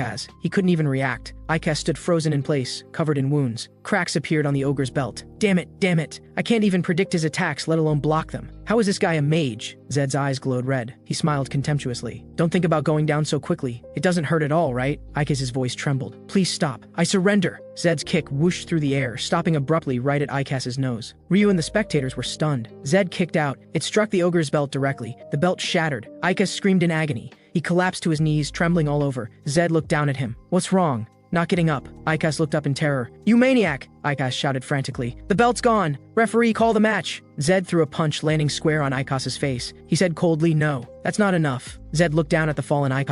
Ending it like this would be a waste. Ike's pupils contracted with fear. Zed's eyes emitted a red glow. A blue light flashed in his pupils. His gaze became sharp. Ike struggled to speak. His eyelids trembled. His body went limp, and he collapsed unconscious on the ground. Zed looked at him. Did he pass out? A mass of blue light gathered in Zed's chest. Energy flowed throughout his body. What is this feeling? Strange and unfamiliar, like something's writhing inside me. A notification sound rang in his mind. Zed's eyes snapped open. A blue interface appeared before his eyes. Magic attribute increased. Magic power changed from 0 to 1. My whole body is filled with endorphins. Zed basked in the blue magic aura. This feels so much better than I imagined. Yes, exactly like this. A mage without magic power was a joke from the start. Zed's smile faded. He noticed the unusual silence around him and turned toward the crowd. The arena was deathly quiet. Ryu rushed toward Zed, shouting in panic. Zed, why did you take off your contact lenses? Zed touched his eyes in confusion. I didn't take them off. Wait, so my true appearance is showing now? Ryu pointed at his eyes. Of course, Zed thought. I didn't feel them fall out. Were they dissolved by magic power? Ryu stared at his eyes. And they seem even redder, and they're glowing. Someone in the crowd pointed trembling at Zed's red eyes. A scream pierced the silence. Arahan! A man shouted. Those are the eyes of Arahan. No mistake, run. Making eye contact will kill you. The crowd instantly erupted in chaos, scattering in panic. Ryu looked at the chaotic scene. Damn it, this is bad.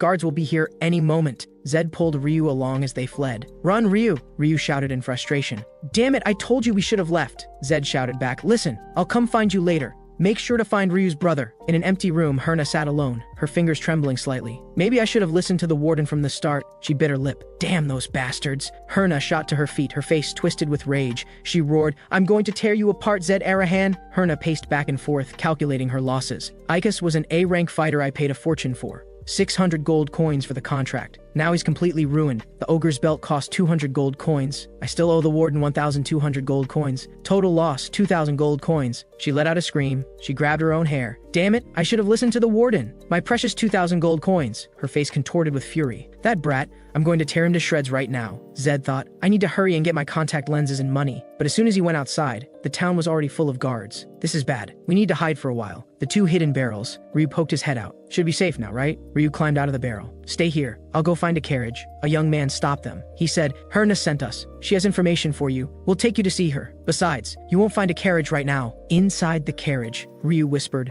Zed, this is too suspicious. Zed remained calm. Without a doubt, it's a trap. They probably have an entire squad waiting in ambush. Ryu panicked. Then why did we get in the carriage? Zed answered, we'll have to face them eventually. Running is useless now. Ryu looked despairing. Are we really going to die this time? The carriage stopped on a forest path. Guards emerged from the trees, surrounding them completely. Clark stood holding his sword, smiling contemptuously. Did you dodge? Ryu looked at Zed nervously. Zed, what do we do now? Herna stood beside Clark. She said stealing keys and escaping. That's exactly the kind of rat trick mages pull, Herna sneered. What a shame. If you had sided with me back then, things wouldn't have turned out this way. Zed looked at Herna. Even if time turned back, I would never make that choice. And I don't plan to surrender either. Clark raised his sword, pointing at Zed. He declared sternly, Zed Arahan is to be executed on the spot. No one is to interfere. Zed said to Ryu, stand back. Ryu let out a whimper. Clark looked at Zed. You still want to fight in this situation? You've got guts for a mage? Zed answered. I still have a 50-50 chance. Against the strong, it keeps me from fear. Against the weak, it keeps me from underestimating them. No matter how strong a fifth circle knight is, if the odds are 50-50, there's no reason to be afraid. Clark spat in disdain. Still got a sharp tongue even with death at your door. Fine, I'll go all out from the very start. Purple magic power erupted around the warden. He charged at Zed. He swung his sword, stirring up an energy vortex. He roared, Die, Zed Arahan! Energy surged at Zed. Zed's gaze was resolute. Yes, this is exactly what I wanted. I don't ask for much. I just want to feel that rush again. In this moment, Zed recalled the rings of his past life. He became a challenger once more. A notification sounded. Trait activated, persistent challenger, all attributes temporarily increased by 10. Data streamed across his eyes. The warden's energy attack exploded violently before Zed. Purple light consumed everything. Ryu screamed in the energy aftermath. Zed! The smoke cleared. Zed stood in place completely unharmed. Clark froze. He looked around in disbelief. Zed was gone. Only a deep crack remained on the ground. A guard pointed at the sky. Captain Clark, look up! Golden lightning exploded in the air. Clark and the guards looked up in terror. That light, impossible. It's lightning energy. Zed hovered in the air, his entire body wrapped in golden lightning. An interface appeared before his eyes. Transform, child of thunder! Clark roared in disbelief. How does he have that? Zed looked down at Clark, his gaze cold. Clark felt a chill. Zed became a golden lightning bolt, appearing instantly before Clark. A punch struck his jaw. Clark let out a muffled grunt. Zed's attacks came like a violent storm. Clark had no power to fight back. He staggered backward. How is this possible? This can't be real. That's genuine lightning energy. Unlike the four basic elements of water, wind, earth, and fire, lightning energy ignores all elemental weaknesses. It's the energy mages desire most. Even the founder of the Arhan family never obtained it, yet now this nobody possesses it. The guard stared at Zed in terror. Herna's expression was filled with shock. Ryu hid behind the bushes in amazement. Wow, Zed! Clark's feet trembled. This is the power of his bloodline, a power that was never granted to me. Clark gripped his sword tightly. He said through clenched teeth, I hate people like you. Those who only rely on their birth. He poured magic into his sword. A cross-shaped slash flew toward Zed. Zed calmly watched the slash approach. Clark swung his second strike. You can't dodge this time. A golden shield formed before Zed, blocking the attack. Clark's face showed shock. A shield? Zed threw a punch. Golden lightning instantly struck Clark. The golden lightning exploded instantly. Clark screamed in agony within the electrical current. Zed watched him expressionlessly. Energy exploded thunderously. Purple sword energy and golden lightning clashed violently, the impact shattering the ground. Clark wielded his sword wrapped in purple energy. Zed charged forward, his body surrounded by golden lightning. Clark struck down fiercely. The sword edge tore through the air. Zed neither dodged nor evaded. He threw a punch. Golden light and purple glow intersected. Zed's fist caught the blade forcibly. Clark looked utterly shocked. Just who is Zed? He's clearly a mage. Why is he fighting in close combat with his fists? Mages typically cast spells to restrain knights. Knights break through magic for close quarters combat. This is the world's law, an ironclad rule never broken. Yet this blonde youth before me, lightning burst from his entire body. Clark was sent flying by tremendous force. He steadied himself, his mind filled with confusion. Why is he doing this? The two energies clashed again. Clark stared intently at his opponent. I can't treat him like an ordinary mage. His expression became grave. In order to swing my sword, I'm forced to retreat instead. The blade was deflected. Zed became a golden afterimage, closing in instantly. Clark's pupils contracted. Zed grabbed Clark's sword-wielding wrist. A heavy punch struck Clark's abdomen viciously. Clark thought, I can't find any opening in Zed's defense. Clark clenched his teeth. Zed's fists became afterimages. Golden lightning poured down madly. Massive golden lightning burst forth. The shockwave swept across the battlefield. It sent all the soldiers flying. In the chaos, Clark's sword pierced through one of his subordinates. He looked down, his gaze blank. The surviving soldiers retreated in terror. Warden, sir! Don't come closer! Clark raised his head to look at Zed. Defeat written all over his face. Worthy of the Arahan family. I've lost. Kill me. Zed looked down at him. Want to know why you lost? Clark avoided his gaze. I don't care. Just do it, Zed said calmly. There's only one reason. I trained harder than you. I put in more effort than you. Clark smiled contemptuously. Effort? Training? Clark roared. Don't be ridiculous. You won because you're from Arahan. You were born different. He gripped his sword, his body trembling. Do you know what it's like for those of us without talent? It's people like you who ruined my life. Zed listened silently, then spoke slowly. Right now, I'm weaker than you. But if you fought better, of course I would still win. Zed's gaze was cold. Your inferiority complex has blinded you. That's the reason you haven't progressed. Zed continued. Don't make any excuses for your failure. The reason lies only with yourself. Clark turned his face away. How ironic. I'm being reminded of a knight's code by a young mage. He raised his head. All right, do it. Zed thought. This is troublesome. If I kill someone here, the Empire will put a bounty on me. But I can't let him go either. A blue screen appeared. Trait deactivated. Persistent Challenger S skill has been disabled. The golden lightning surrounding Zed dissipated. Looks like that's as far as it goes. Herna's voice cut through the rainy night. What are you doing? Herna, surrounded by a group of soldiers, drew her sword and pointed forward. Hurry up and kill that Arahan. That's your duty. Zed looked at the newly arrived crowd. This number isn't ideal. He frowned. A sudden gust of wind surrounded him. A violent storm swept in. What is this? Wind? Zed looked around warily. This is someone's magic. There's a mage nearby. This is bad. Where's the enemy? Damn it, I need to escape quickly. He struggled against the fierce wind. The storm stopped abruptly. Zed looked around in confusion. What's going on? Did the storm stop? Zed's pupils shrank sharply. Clark stood frozen in place. Before him was a massacre scene with corpses everywhere. He stared at it all. What is this? Herna and her soldiers lay in pools of blood. Zed thought, everyone's dead without even a scream. Did someone help me? Clark couldn't believe it. He shook his head. If this gets out, I'll bear all the blame. Zed looked around, calling out, Ryu! From the jungle, Ryu poked his head out. He saw Zed. He breathed a sigh of relief. Thank goodness. Ryu walked over to Zed's side, looking at the bodies covering the ground. He turned to Zed. What was that? Did you do this, Zed? Zed shook his head. I think there's a high-rank mage nearby. In any case, we need to leave here quickly. Ryu suddenly stopped. Wait, he noticed something on the ground. Zed, look at this. There's a card. He picked up the pristine white card. It's too clean, like it was just dropped. Something feels off. In the depths of the dark forest, a hooded figure watched them leave. Deep in the night, the moonlight was bright. Zed sat alone by the campfire. He held a white paper in his hand. He channeled a wisp of magic into it. When I injected a bit of magic, the card emitted a soft glow. As expected, a symbol appeared on the card. The black flame of the Arahan family. This is a magic card used by secret organizations to transmit messages. Arahan's Black Mirror Unit. They offer absolute loyalty to the Patriarch. Their existence and missions are kept completely secret. They're the Empire's largest and most elite secret organization. Zed turned the card over. The back showed the number 4. Number 4? I remember 1 means agree, 2 means refuse, 3 means transaction, and 4 means observe or protect. Is Arahan protecting me? They cast me out for having no magic power, yet now they're monitoring me. That's right, my magic power value. A blue interface unfolded before his eyes. Due to delayed development, penalty is in effect. Strength, agility, endurance, and perception are all 100, with a penalty of -30. Magic power is 3. After defeating the warden, the penalty decreased and magic power increased by 2 points, like an experience point system in a game. He examined his skills. Lightning Form, a spell that greatly enhances physical abilities and generates a shield. As expected, it's currently disabled. My stats are probably too low. Maybe it requires at least 5 magic power to activate, or 10. Please, let it be just 5. Ryu turned around. Zed said, You're still up? Ryu looked at the campfire. I can't sleep. Zed, what do we do next? Zed answered, What else can we do? We keep moving forward to Freelad. That's where you last saw your brother, right? Ryu's expression became worried. But you said before that the coachman's body was gone. That means word has spread. The Empire might have already issued a bounty, and without a carriage, we can't get to Freelad. Zed showed a slight smile. Walking is too far, so here's what I'm thinking. We change our route slightly and go to Maya Village, southern front outpost. A solid stone wall stood in the night. A blue magic circle unfolded above the village, light cascading downward. A blue pillar of light descended from the magic circle, enveloping the entire village. Within the light, several armored knights appeared on war horses,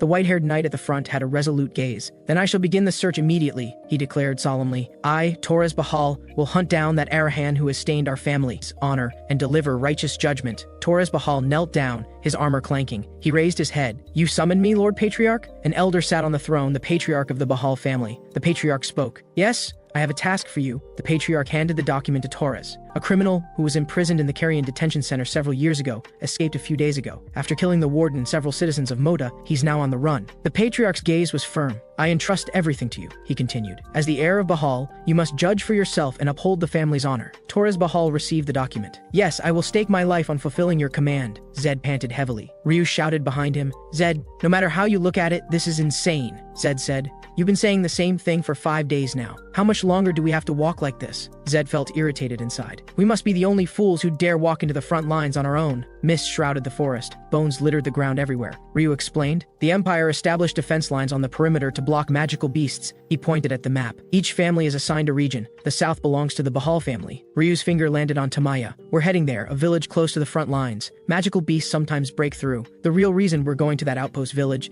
is because there's a portal there. A blue vortex spun in the air, radiating magical light." Zed thought, "It's extremely expensive. Even nobles are reluctant to use it. But we have money." Ryu looked at the surrounding bones. "Only after being attacked by magical beasts will you realize how stupid this is." Zed smiled. "You know this is still our best option." Ryu sighed. Night fell. The campfire crackled. Smoke rose toward the moon. Ryu handed Zed a piece of dried meat. Zed took it. "Thanks." Ryu gazed at the fire. "Eat more while you still can. You never know when you'll die," Zed replied. "You too." Suddenly Zed's eyes widened. "This tremor." I shot to my feet. "Ryu, something's coming!" Ryu jumped in fright, right after we just talked about it. Ryu stood up as well. "Don't tell me it's actually a beast." Zed's expression was grave. "Honestly, I wish it were. This isn't one or two, there are at least dozens of tremors. The Bahal family couldn't possibly let this many magical beasts through the southern defense line. This means..." The sound of hooves grew closer. 3 knights emerged from the darkness. A white horse's eyes emitted blue light. Ryu's heart tightened. "It's the Bahal Knight Order! Over 50 knights!" Ryu hid behind the bushes, praying. "Please just leave. Just pass by like this." The lead knight raised his hand. A voice called out, "We found traces of a camp." Zed and Ryu hid in the shadows. Zed clenched his teeth. "Damn it. You need at least 5th circle to join the Knight Order. That means there are at least 50 Clark-level knights. Hiding is only a matter of time. If we run..." Ryu grabbed Zed's arm. "Zed, at least you need to escape. You absolutely can." Zed looked at him. "What?" Ryu continued. "Even if they let me go, they'll definitely kill you because you're an Arahan." Ryu trembled all over. "Don't worry about me. They won't actually kill me, right?" Zed looked at the trembling Ryu. "Says someone shaking like a leaf." Ryu let out a whimper. Zed's gaze became resolute. "Don't worry. Abandoning a companion has never been an option for me." The knights surrounded their campsite completely. Torres looked down at them and shouted, "Why is it taking so long to find 2 people?" Zed recalled a document. They said observe or protect, right? He looked directly at the knights. "I am Zed Arahan." Zed's mind was made up. "Let's give it a try. If I just sit here waiting for death, I'll die anyway. Might as well do something." Zed looked at the knights. "I want to talk to whoever in charge." Before he finished speaking, he'd already become a blur, passing by the knights. The knight was shocked. "This guy, he's faster than I imagined." He shouted, "Wait, let's talk." Red light flashed in Zed's eyes. A magic circle lit up beneath his feet. A blade of light condensed in his hand, and he swung it forward fiercely. The knight raised his sword to block. Sparks flew. The knight thought, why did he stop? The knight's light blade was blocked by an invisible wall. The knight realized it was a barrier. A dark figure emerged from the shadows. A deep voice rang out. "Stand back!" An invisible force pushed the knight away. 3 knights clad in winged armor appeared. The lead knight shouted, "Who are you?" Zed looked at the newcomers. "I guessed someone was observing from the shadows, but I didn't expect them to be this close. Even with my perception attribute at 100, I didn't detect them at all. This is Arahan's Black Mirror unit." The lead figure in black robes commanded, "Stand back." The Black Mirror unit leader looked at the Bahal Knight Order. "If you stand back, nothing will happen." Torres stepped out from among the knights. His sword emitted blue light. "Who dares block Bahal's path?" A knight behind him called out, "Heir!" The Black Mirror unit leader looked at him. "You must be Bahal's first heir, Torres Bahal." Zed's heart jolted. Torres Bahal. This aura is so familiar, as if it's a part of me. The character I played the longest, the one who stayed with me to the end. Zed looked at Torres's figure. "I know now isn't the time, but it feels so good to see him in person." Torres looked at Zed. "So you're Zed Arahan." The Black Mirror unit leader stood between them. "Please leave. If you turn back now, nothing will happen." Zed looked at the leader's back. "They're obviously protecting me. Why would the Black Mirror unit go this far?" Torres raised his light sword. "So you're the infamous secret unit of Arahan from the rumors. Knowing who I am and still daring to do this, The Arahan family has truly overstepped, Torres roared. Then I'll use your heads as the price for defying Bahal, the Black Mirror unit leader said calmly. I'm afraid that won't work. Torres froze. A massive red magic circle lit up beneath the Black Mirror unit's feet. Torres was shocked. That's a magic circle! When did they— Zed thought that magic you can step on it or avoid it, but he set the trap by predicting movements before anything happened. This isn't 5th or 6th circle level. That guy is a 7th circle mage, the Black Mirror unit leader said. The moment you move, it will explode. Torres clenched his teeth. Does Arahan really want to go to war with Bahal? The Black Mirror unit leader said. As I said, please leave. Even the patriarch of Bahal would want this. Torres was furious. You dare insult Bahal? Blue light erupted from Torres' entire body. Zed was shocked. If this is early in the game, Torres should only be 6th circle. The outcome of this battle is obvious. If an all-out war breaks out here, Torres and his knights will all be eliminated. Torres chanted Roar of the Lion, and the energy around him transformed into a blue lion, the first secret technique of Bahal. Roar of the Lion required at least a 7-ring mage to use it. Torres, stop, you'll really die. Zed turned to the Black Mirror squad leader and shouted, Black Mirror squad, dispel the magic circle. Didn't you hear me? I said dispel it. The Black Mirror squad leader answered that it was impossible. They only followed the previous head's orders. His mission was to protect the young master, and he hadn't received any orders to follow his instructions. Zed questioned him. Then protect me. Why kill Bahal's heir? That's going too far. With your level, you can complete the mission without killing him. He looked at both sides at a standstill and shouted again, dispel the magic circle now. And Torres, you stop too. Torres roared in anger. Shut up, Arahan. You killed Warden Clark and innocent southern citizens. You'll pay the price you deserve. Zed tried to explain that it was a misunderstanding. Please, let's talk. He saw the firm killing intent in the other's eyes. Zed charged forward. Fine, then I'll beat you to your knees first before we talk. The blue lion roared, and Zed charged straight toward it. Torres shouted, fine, we'll talk, but after I beat you down. The blue lion lunged at Zed. Zed stood his ground. He thought to himself, no explosion? Did the Black Mirror squad listen to me? The lion crashed into an invisible wall. It was the Black Mirror squad's barrier. Ryu shouted, Zed! The energy blast dissipated. Zed thought, damn it, if not for the Black Mirror squad, I'd be dead right now. Cracks appeared in the purple barrier. Then it shattered. Zed watched the scene. He actually broke through a 7-ring mage's 6-layer wind barrier. The technique had such power even before completion. Torres coughed up blood. He collapsed to his knees. It was the backlash from forcibly using an incomplete secret technique. It would be my honor to witness the true roar of the lion with my own eyes. Zed walked up to him. Feeling better now? Zed looked at the kneeling Torres. Why did you use a secret technique when you weren't ready? Torres lifted his head. How do you know about our family's secret technique? He fell to the ground unconscious. The knights rushed over. Lord Torres! One knight knelt beside Torres. It's mana reflux. If we don't treat him immediately, he'll be in danger. Another knight shook Torres. Lord Torres, please wake up, Lord Torres. The knight said desperately, it's no use. If the caster's ring level is higher than yours, you can't treat mana reflux. Here, the only one with a higher ring level than Lord Torres is the Black Mirror squad leader. Zed looked at the Black Mirror squad leader. You treat him. The Black Mirror squad leader froze. Zed said, Torres is my friend of many years. The Black Mirror squad leader retorted, that's absurd. Knights are enemies, never friends. Zed questioned, then let me ask a practical mage, if Torres dies here, Arahan will go to full-scale war with Bahal. What benefit does that bring us? Don't you realize his death could actually help Arahan? The Black Mirror squad leader said coldly. Besides, he brought this upon himself. Treating him isn't my mission. Zed thought, damn it, we're running out of time. He looked at the Black Mirror squad leader. You caused all this, so now it's related to your mission. Zed drew a knight's sword. If you don't heal Torres right now, your mission to protect me ends here. He pressed the blade against his own neck. I always keep my promises. You've been monitoring me. You should know I'm not bluffing. The Black Mirror squad leader thought, if the head finds out about this, he'll be furious. Zed's eyes were resolute. That's my problem. Heal him now. The Black Mirror squad leader walked toward Torres. A knight stepped forward to stop him. Stop! How dare a mere mage lay hands on the heir? Zed looked coldly at the knight. Stand down. He's the only one who can save Torres right now. Or would you rather let the heir die? The knights hesitated, speechless. The Black Mirror squad leader placed his hand on Torres. Green healing magic surged, and Torres opened his eyes in pain. A knight breathed a sigh of relief. Lord Torres, thank goodness. His mana circuit has stabilized. Ryu looked at Zed. That guy disappeared right away. He continued asking, what's wrong? Zed answered, nothing. Just thinking about things. A glowing object remained on the ground before them. Outside Tamaya village, night enveloped the camp, and Ryu walked toward Zed. Zed held a card in his hand with the number 9 written on it. Magic card number 9, abandon or survive. Ryu looked up at him. Zed, were those people really the Black Mirror squad? And did they give you that previous card too? Zed looked at the card. Yes. Now they want me to act on my own. Zed looked thoughtful. Looks like I've lost my safety net. Zed asked curiously. Wait, how do you know about the Black Mirror squad? Ryu countered. Who doesn't? Even children know that name. I just don't know what they specifically do, Zed realized. I see. Ryu looked at the knights patrolling in the distance. Anyway, we should keep a low profile. Look how alert they are. If anything happens, we're dead. Zed looked nervously. If I were a knight and you were a mage, we'd already be dead. Ryu asked. What do you mean? Zed explained. Knights value honor above all else. Regardless of whether the other party is a wanted criminal, killing one's lifesaver is something they consider shameful and would never do.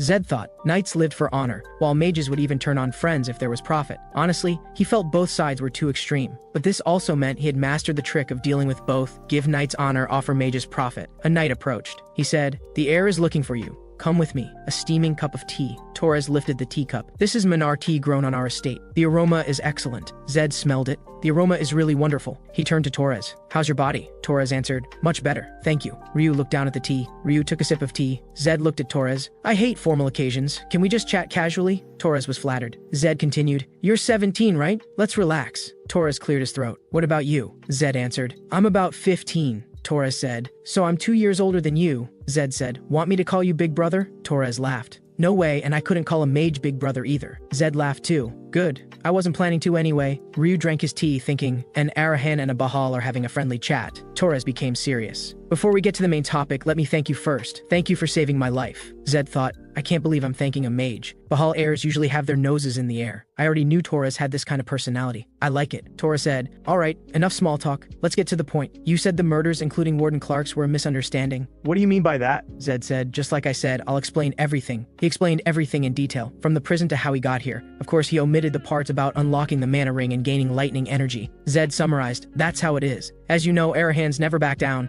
They came after me first, so I fought back. Torres listened. If what you're saying is true, it could be considered self-defense, but that depends on whether you're telling the truth. Zed responded, if I hadn't planned to clarify the truth, I would have let you die there. From my perspective, that was the most convincing action I could take. Torres pondered. That makes sense. I believe you. It seems I misunderstood after all. He took out a bag. Take this. It's Manar tea powder as an apology gift for my misunderstanding. Zed looked at the bag. If you're going to apologize, I hope you'll do something else. Torres looked at Zed. You have a request? If it's within my ability, I'll agree. Zed answered, I want you to help find Ryu's missing sibling. Ryu looked at him in surprise. Torres was puzzled. There's no benefit for you in this. That's not like a mage. Zed's eyes were firm. That doesn't matter. I promised I'd help, so I will. The next morning, the camp awoke in the morning light. Ryu looked at Zed's back. He thought, I never expected anyone would use a favor from Bahal to ask about a street punk's missing sibling. He's really a strange person. Torres walked into the tent. Zed was exercising. Ryu said, Zed, aren't you hungry? Do they have beef from Verdi here? I'll try to get some. Zed answered, let me finish this set first, then we'll go together. Torres watched Zed, thinking, what are you doing now? A mage is sweating. Mages are a race that mocks sweating as barbaric behavior. They said Zed had no magic. For a mage, having no magic was like a knight without a sword.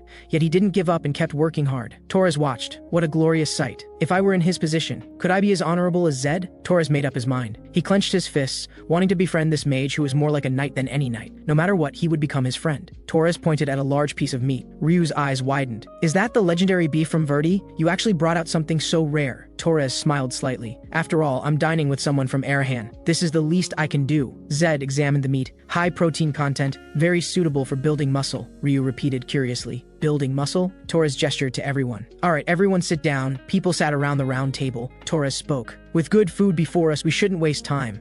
Torres smiled at Zed. Zed thought, a round table with no head seat. The more I look at this man named Torres, the more I like him. Ryu leaned close to Zed and whispered, but is it really safe to eat? What if it's poisoned? Zed picked up a piece of meat. It's fine. Trust me, try it. Zed put the meat in his mouth. Much better than what we ate in prison. Ryu took a bite and his eyes lit up. Wow, you're right. It's so delicious. It literally melts in your mouth. Torres turned to his knights. What do you two think? Zed's face showed delight. It's really delicious. Can you eat things like this every day? Ryu also sighed. I'm so envious. Zed's expression became serious. But there's no such thing as a free lunch. You're treating us to something so expensive, you must have some ulterior motive. A knight suddenly stood up. Lord Torres, I apologize. This makes me very uncomfortable. I'll take my leave. Another knight also stood up. Me too. I can't sit here anymore. One knight glared at Zed. I can tolerate someone from Arahan staying at the outpost, but this is too much. The two knights bowed to Torres. They turned and left. Only 3 people remained at the round table. Torres turned to Zed. I apologize for my rude team members. Zed shook his head. Don't worry about it. If you want to punish them, forget it. That won't do you any good either. Torres was somewhat surprised. They insulted you.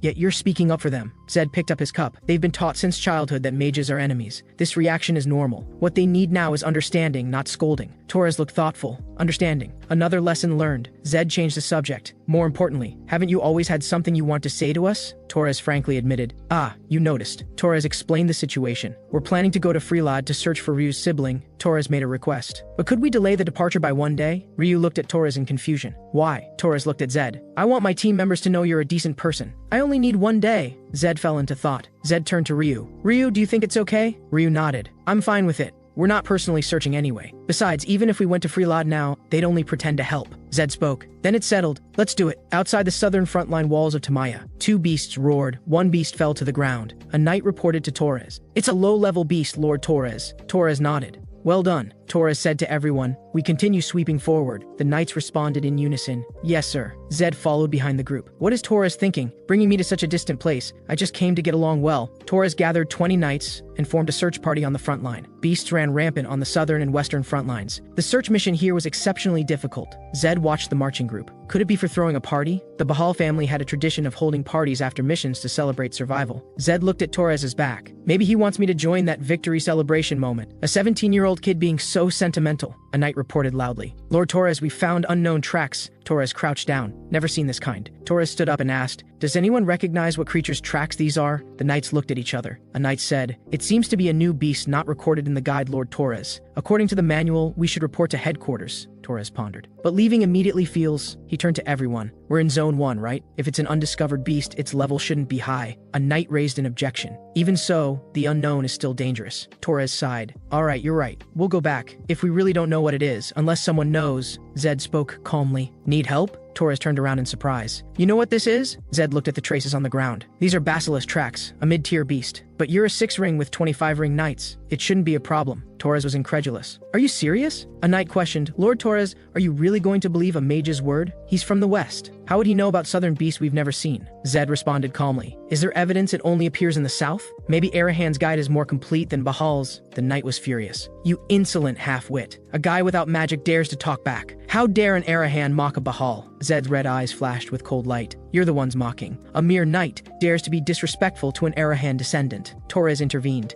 Enough, he said sternly to his subordinates. Knights, don't speak without orders. Torres turned to Zed. Zed, I apologize for my team members' behavior. Torres sighed. I had good intentions, but things didn't go according to plan. A roar came from behind. A massive beast appeared before everyone. Torres drew his sword. Everyone, battle positions. He commanded loudly, spread out. The basilisk's tail swept across, smashing a huge crater in the ground. Torres blocked the attack with his sword and was forced back by the tremendous force. Torres turned to Zed. Zed, are you okay? Zed shouted a warning. Torres, watch behind you. Get down. Massive jaws snapped shut behind Torres. He barely dodged. Torres steadied himself. He gazed ahead. Two basilisks watched menacingly. Blue energy surrounded Torres. His sword and armor emitted a dazzling glow. Torres radiated blue light all over. He ordered, concentrate fire on the right one. The knights responded in unison, yes, sir. They charged together at the basilisk. Torres shouted, attack! The knight's blade struck the basilisk. Torres leaped high and slashed down with his sword. The sword tip pierced the basilisk's eye, but the attack had no effect. The blue energy dissipated against the hard scales. Torres showed a shocked expression. It didn't work?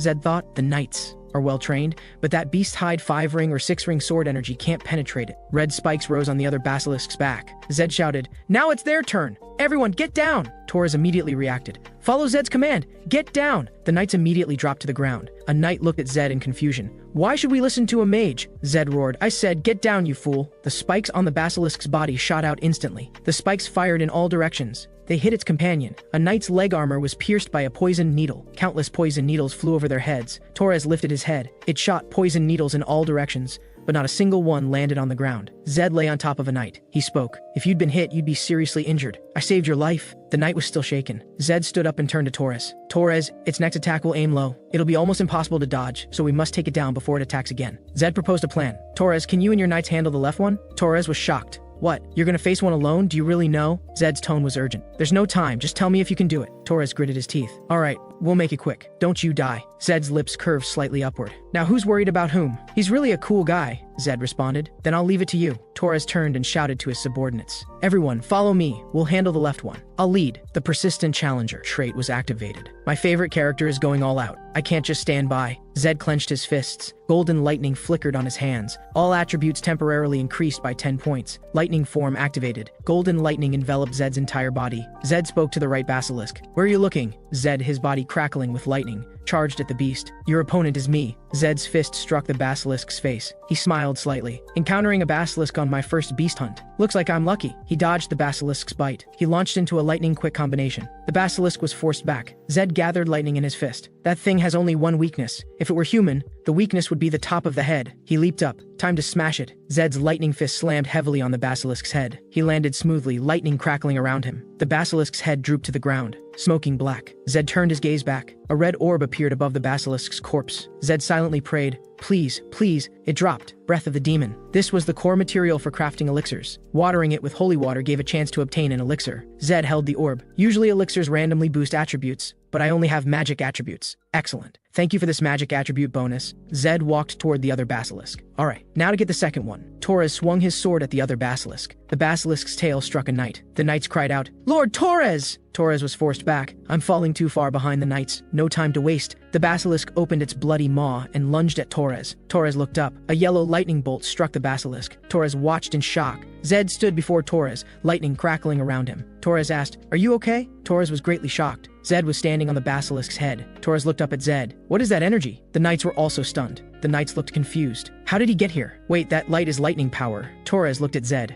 Zed, is that energy really lightning power? Zed countered, yeah, what else would it be? Torres was incredulous. How is that possible? I heard you had no magic, Zed answered. I just recently unlocked it. Torres asked in shock, what? You unlocked your magic? The mana ring around the heart formed at birth. Sometimes the circuit connected later, but it always unlocked before age 6. Zed was already 15. This meant he was born without a mana ring. It was like being born with only 9 fingers and suddenly growing a 10th. This had never happened in the continent's 1,000-year history. Torres thought, perhaps Zed's willpower moved the heavens. Zed held up the red orb. Torres, I assume I can keep this? Torres nodded. Of course. You killed the beast. The spoils are all yours. Zed picked up the basilisk's hide. This is enough. Selling this hide should at least get some beef money. Zed smiled contentedly. Playing the game for 10 years, I've never gotten 2 drops at once. Today is crazy. This excitement alone fills me up. In the outpost, knights were discussing. Did you hear about that Arahan kid who went on patrol? They say he defeated an unknown beast with his bare hands. They say he unlocked lightning power. So that power isn't a myth. A mage without magic suddenly has lightning power. Could it be a mistake? Everyone on the patrol saw it. Even Lord Torres acknowledged it. It can't be a mistake. That Arahan person is different from other mages. In any case, he even gave up the beast hide. I also heard he exercises and rests. A mage giving up things and sweating, the more you learn about him, the more genuine he seems. I want to talk with him too. Should have volunteered today. A knight approached Zed. Lord Zed, thank you for saving me earlier. Zed was sitting with Ryu. Of course. You're not injured, are you? The knight lowered his head in shame. No, sir. I hesitated on the battlefield. As a knight, this is shameful. I'll seriously reflect on it. Ryu felt incredulous. What exactly happened outside? How did everyone's opinion change within a day? Zed smiled slightly. Looks like I made a good impression. I think they'll genuinely help you find your sibling tomorrow. Torres walked over. Zed, Ryu, can you come out for a moment? Outside, Torres said to Zed. You worked hard today. It seems everyone's opinion of you really changed. The patrol people all said they'll help search for Lod tomorrow. Zed nodded. Everyone's tired. Thank you, Torres continued. As knights, we owe him a life. It's only right. I need to return to the main house tomorrow. The head was shocked to hear about what happened today. Zed looked at Torres. Are you in trouble because you got close to someone from Arahan? Torres smiled. I expected it. Torres turned to Ryu. After reporting to the head, I'll also go directly to Freelad. Ryu, I'll do everything I can to find your sibling. Zed patted Ryu's shoulder. This is good news, Ryu. Bahal's heir personally helping. That must feel reassuring. Ryu's cheeks flushed. He said quietly, thank you both. Zed answered, no need to be polite between friends. The next morning, the southern trade hub port city, Freelad. Ryu described to everyone, her name is Lisa, a girl, 13 years old this year. She has waist-length blonde hair. Ryu gestured the height. Maybe she grew taller. Zed pressed, that's all? Ryu added, she's pretty cute. Ryu was somewhat helpless. That's all I know. She should be somewhere in Freelad. Zed turned to the knights. Go check the slave records of the small families in the city. This kind of intelligence gathering shouldn't be difficult, right? The knights responded in unison. Yes, sir. Zed said to Ryu, we'll start with the merchant group where you worked. Ryu pointed ahead. Okay, it's not far ahead. Zed suddenly asked. Got it. Are there clothing stores nearby? Ryu felt strange. Ryu pointed to a building. That's where I last worked, the Hamel Merchant Group. They falsely accused me of theft and kicked me out. Zed proposed. I understand. If they recognize you, it'll be troublesome. I'll go alone. Zed adjusted a splendid noble outfit. Ryu stared dumbfounded. Okay, sorry, but you really look like a noble in those clothes. Zed answered calmly. I am a noble. He walked toward the shop. A burly shop owner stood at the entrance. He saw Zed and immediately put on a big smile. Welcome. Thank you for coming. May I ask what special item you're looking for? Zed looked around the shop. This is the Hamel Merchant Group, right? The shop owner laughed. Young master, you must be mistaken. This is a slave shop. Zed was somewhat surprised. A slave shop? Didn't you just ask me what merchandise I was looking for? The shop owner's smile disappeared. He leaned close to Zed, his tone unfriendly. Hey kid, you're not a noble, are you? A brat like you trying to put on airs. Zed's face was expressionless. Dead wrong, Zed countered. What if I am a noble? The shop owner laughed contemptuously. Think you can fool a merchant? Kid, merchants survive on instinct. To nobles, slaves are just property, just property. The shop owner continued. Nobles never travel alone. You've been suspicious from the start. Such a small guy daring to be so bold, did DeVito send you? Zed's face was expressionless. Are you perceptive or stupid? He spoke and asked. DeVito, the shop owner said angrily. This little punk looks like you need to be taught a lesson. He raised his fist. The shop owner lay on the ground with a bruised and swollen face. Zed looked down at him. If you don't want to get hurt again, answer my questions clearly. Zed slapped him. I said answer clearly. The shop owner nodded hurriedly. Zed began interrogating. This building used to be the Hamel Merchant Group, right? Why are you here? The shop owner knelt on the ground and answered. The previous owner went bankrupt, so we... Zed continued asking. Then who is DeVito? Is he also a slave trader?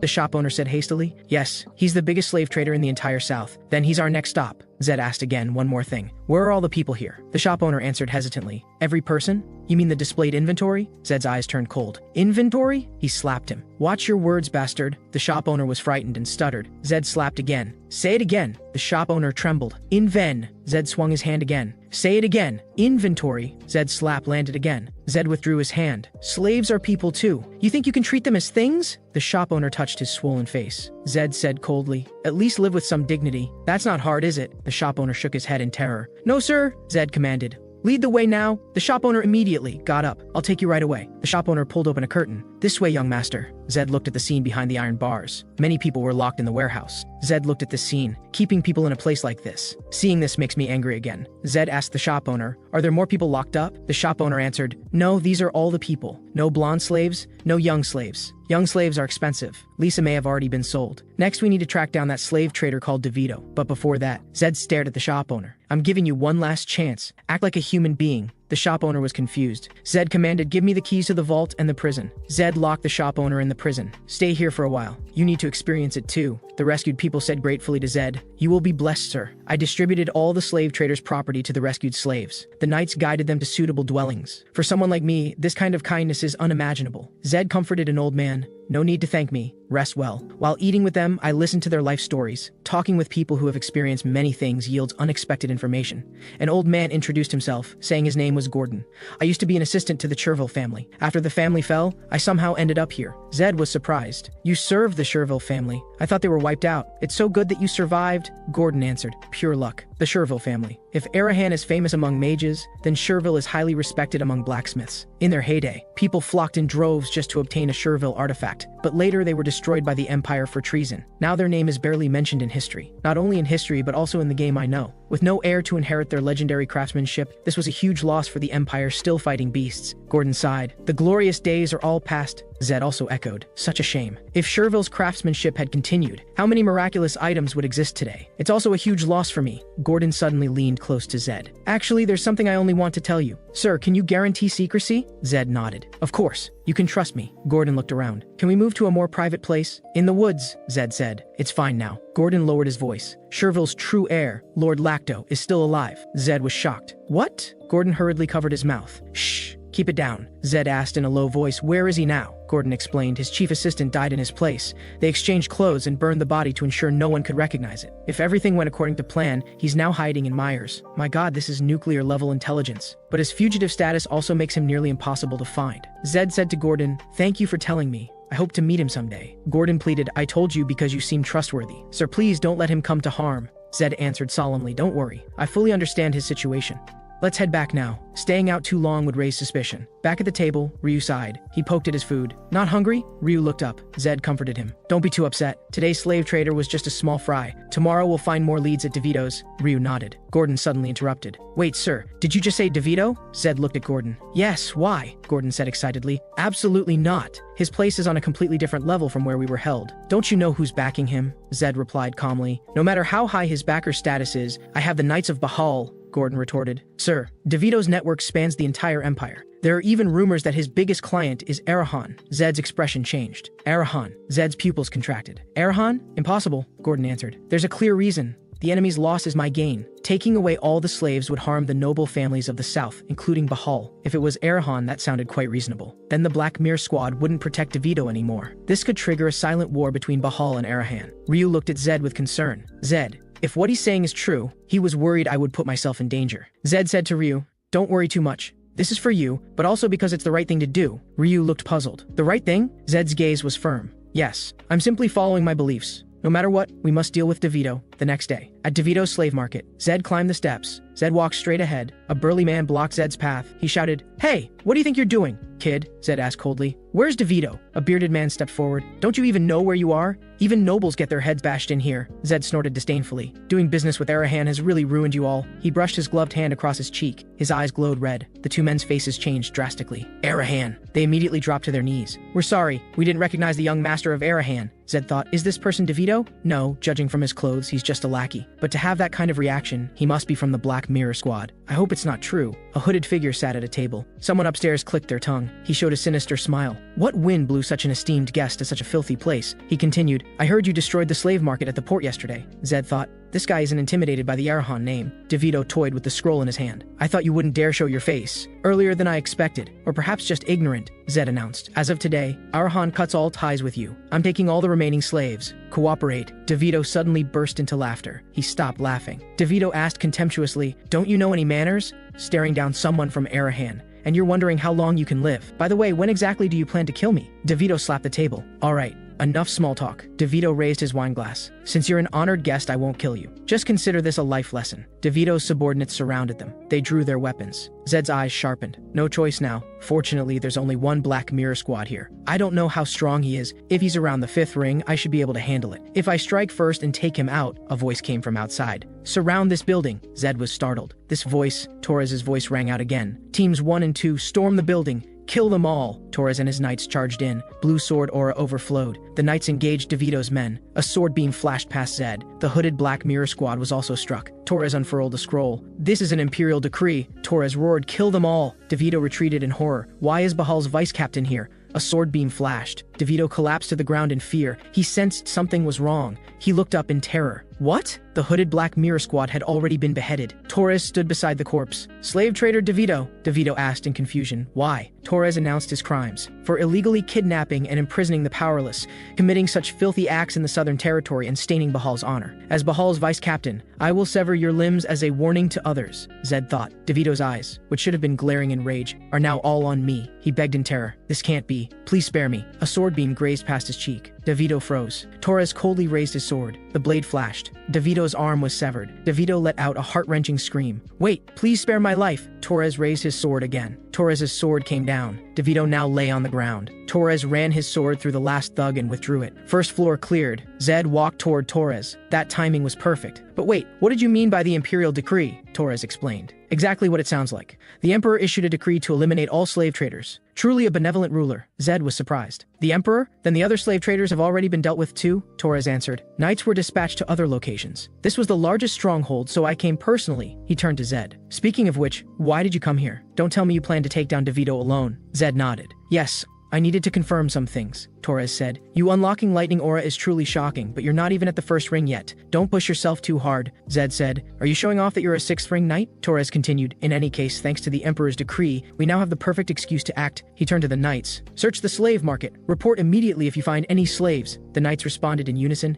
Yes, sir. Even so, I doubt Arahan will let this go. Zed looked at the Black Mirror Squad's corpse. Unlike the others, this guy seemed to completely give up resistance. Was he unable to resist? Or did he choose not to? If the latter, that's extraordinary loyalty. A knight ran over to report. Commander Torres, we found slaves in the basement. Zed and Torres immediately turned around. Slaves in tattered clothes emerged from the basement. Ryu stood beside Zed and Torres watching the crowd. A knight reported, "Commander Torres, approximately 600 people." Torres ordered, "I understand. If there's a blonde girl among them, bring her to Ryu." The knight acknowledged. "Yes, sir." Ryu whispered softly, "Lisa." He searched through the crowd. A blonde girl's figure came into view. Ryu shouted, "Lisa!" Ryu grabbed the blonde woman's shoulder. The woman turned around. After seeing her face clearly, Ryu said, "Sorry, wrong person. We may have brought out nearly 500 people, and she's not here either. Little girls are expensive and in high demand. She might have already been sold." Zed placed his hand on Ryu's shoulder. "Ryu, don't give up," Ryu answered quietly. "Yeah." A knight came to report. "Unfortunately, Commander Torres, that was the last batch of slaves." Ryu's expression darkened. Torres said, "I understand." He looked toward Ryu and Zed. Knight fell.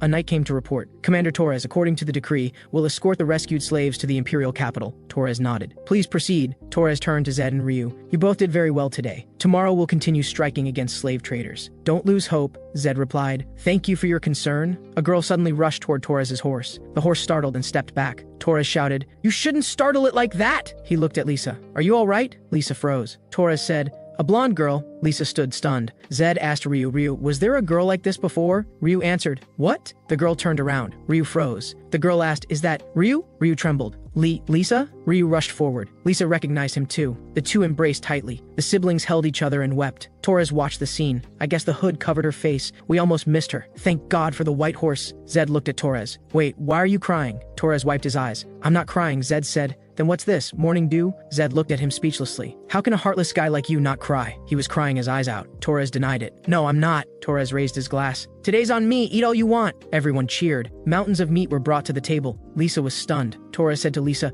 "Don't hold back. Eat to your heart's content." Lisa lowered her head. "Thank you." Torres smiled and said, "Ryu is my friend, so his sister is welcome too." Torres continued, "You can also think of Zed as your brother. He might be blunt, but he's a good person." Zed thought, a 40-year-old man, a 15-year-old friend, and a 13-year-old sister. Zed felt strange. Torres said to Lisa, "If you want more, tell me. I'll get it for you. My friends are all quite wealthy, you know." Lisa's eyes lit up. Ryu said proudly, "Other than me, who else could be friends with both Bahal and Arahan? This might be the first perfect day since I came to this world." A knight burst in. "Lord Torres." Torres looked up. Zed's eyes narrowed. "That man is Bahal's vice captain, Philip Robert." Torres asked, "Vice captain, what brings you here?" Philip Robert answered, "I came urgently on the Lord's orders." Torres felt confused. "Orders? I didn't receive any notification. What are his instructions?" Philip Robert drew his sword. The sword tip pointed directly at Zed, stopping at his throat. Zed thought, "I really hope today could end perfectly, but it seems that's impossible." Philip Robert looked down at Zed. "The Lord orders this person brought to him immediately." A carriage passed through the dark forest. Knights escorted it front and back. Inside the carriage, Zed sat with his arms crossed. Philip Robert the knight watched him. Philip Robert spoke. "Let me explain the rules first. First, never make eye contact with the Lord. Second, you must kneel before the Lord. Third, do not question." Zed interrupted him. Philip Robert frowned. Zed looked up at him. "Who do you think you are? Daring to order me around?" Philip Robert's expression became serious.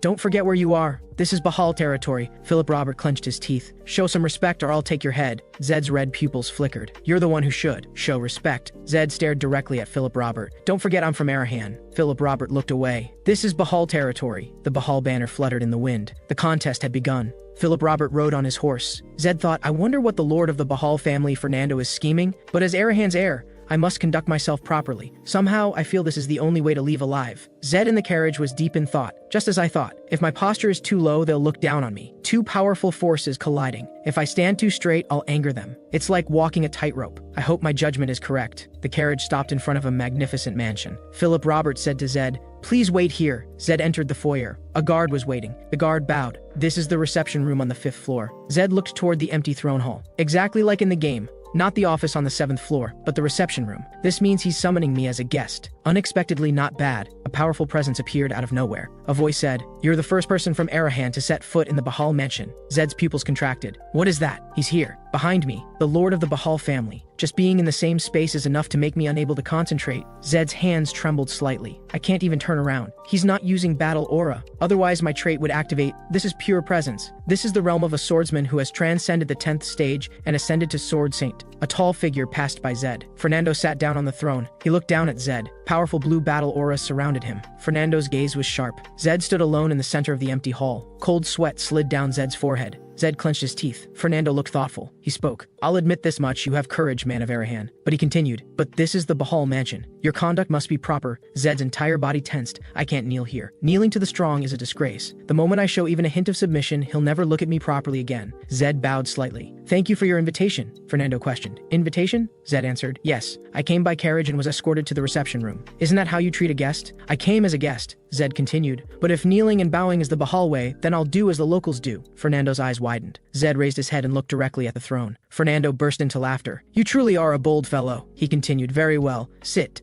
I can't have a guest standing the whole time. Zed sat down at a table. A cup of tea sat on the table. Zed thought, Manar tea. Thank God he really is treating me as a guest. For now, Fernando looked at him. Your mind is quite busy, Fernando explained. I summoned you here purely out of personal curiosity. Don't overthink it. Zed was startled. Fernando spoke. I heard you went to the slave trader DeVito's place. Was it because of the Emperor's decree? I only heard about the decree after the matter was resolved. So you went to deal with the slave trader before receiving orders. Why? Zed thought. There are many answers that could win Fernando's trust, but here I'll only speak the truth, Zed answered. Selling slaves violates human dignity. I simply acted according to my conscience. Lying in front of a sword master is useless. Fernando snorted. Did you really not know that DeVito was connected to your family? Zed said. I thought it was just a rumor, but the moment I saw him, I knew it was true. I only care about right and wrong. Family has nothing to do with it. Fernando continued. Arhan won't let this go, Zed said. But that's fine. I did the right thing.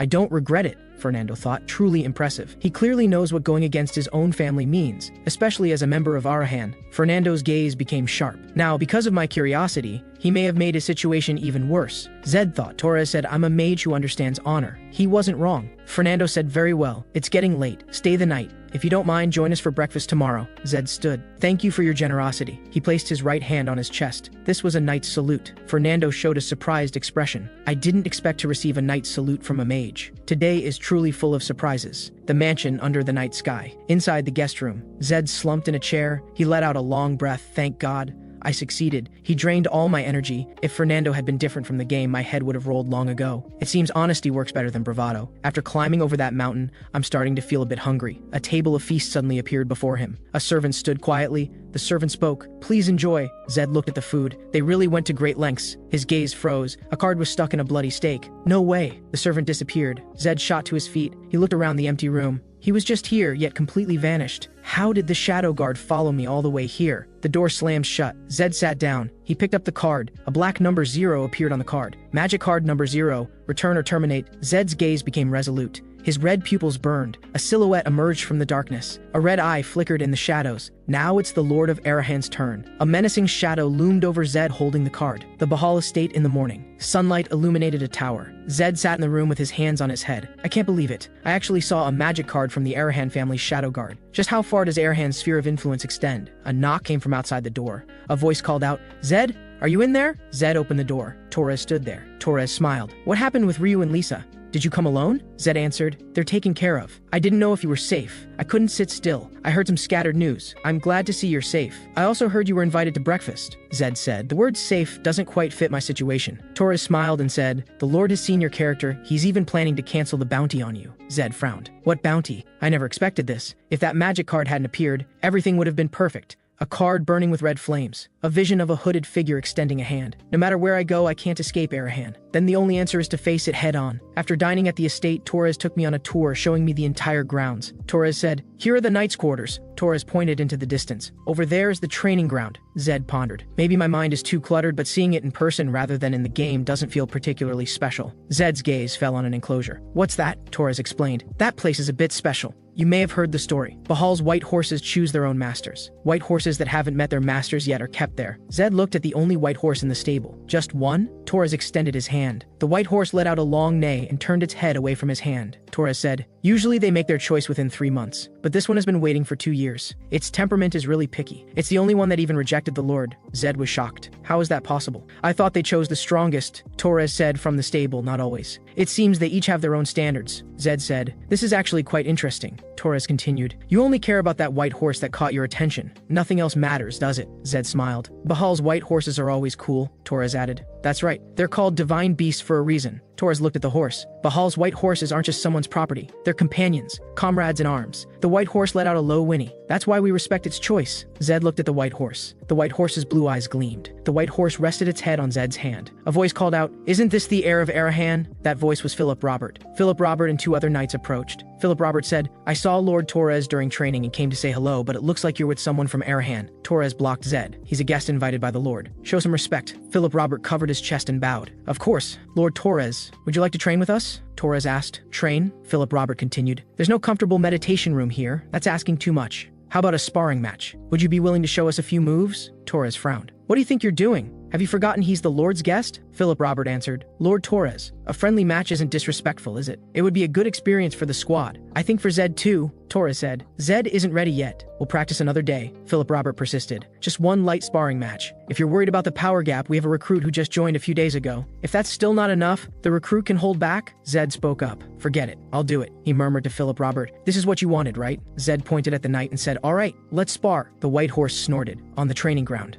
a knight held a wooden sword. He spoke. "It's just a sparring match. I'll use a wooden sword." Zed flexed his wrists. "You'll regret that. Better go all out." "I hope you're not all talk." Torres watched anxiously from the side. "Zed, what are you thinking? Even if you awaken lightning power, you're not even at the first ring yet. There's no way you can fight a fifth ring knight." The knight asked, "You really think you have a chance?" Zed answered, "About 50-50. The knight scoffed. 50%? You're really optimistic." Blue battle aura erupted around him. "I just hope you can last a bit longer so I can warm up." Zed was surrounded by golden lightning. He responded, "It won't be fun if it ends too quickly." Philip Robert watched from the side. "So that's the lightning power I've heard about? Truly worthy of being called the ideal attribute. It feels more intense and unstable than any other attribute." Philip Robert sneered. "But the mana on him isn't even at the first ring. This duel will end quickly." A voice rang out. "Begin!" Zed and the knight faced off. Energy crackled between them. The knight charged toward Zed. The wooden sword came down with battle aura. Zed dodged easily. The knight thought, "What is he doing? He's a mage, but he's not creating distance. He's not even chanting. Am I too fast for him to react? This is too boring." The knight relaxed his grip on the sword. "But I can't kill a guest. I guess I'll hold back a bit." Torres and Philip Robert, watching from the side, showed surprise. The white horse's eyes widened too. Zed stuck the wooden sword in the ground. "I'll say it one last time. Use your full strength." The knight clenched his teeth.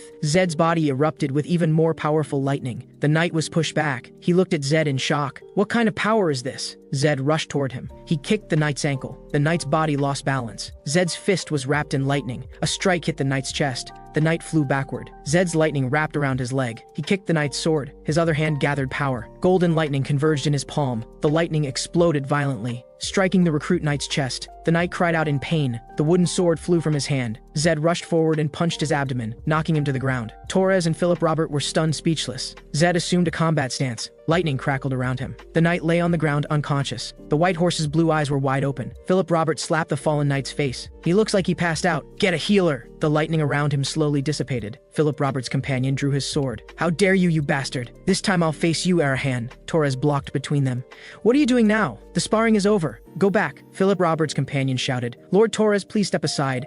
I must fight that mage." Zed thought, "Are you crazy? Fighting another round here?" Torres shouted. "Does everyone here want to spar or do they want to fight? They've already abandoned the training pretense and will respond accordingly." Whether it's Clark or the young knight, they both lost because of preconceived notions, falling into the illusion created by skill differences. Objectively speaking, a fifth ring knight is clearly stronger. It seems this won't settle down. More knights are gathering too. This can't continue. Zed walked to Torres' side. "One match is enough, right? I heard accepting defeat is part of the knight's spirit." The knights roared, "How dare you talk about the knight's spirit, a mage who doesn't even know what honor is." Zed answered calmly, "I sparred according to your request, and in the heart of Bahal territory at that. Don't you understand what that means? Could you spar with a mage in the heart of Arahan territory?" Fernando's voice rang out. "Impressive!" Fernando appeared on the training ground, emanating powerful battle aura. The knights exclaimed, "Lord!" They all knelt down. Fernando commanded, "Sheathe your swords." The knights answered in unison, "Yes." Zed thought, perception attribute at 100. "I didn't notice him approaching at all." "This is the true realm of Sword Saint," Fernando said. "A man of Arhan sparring on Bahal's training ground. This is worthy of the history books." Zed bowed. "I apologize. I know this was impolite, but I couldn't refuse their sparring request. Of course, Arahan never backs down from a fight that comes to them." Fernando shouted to the knights,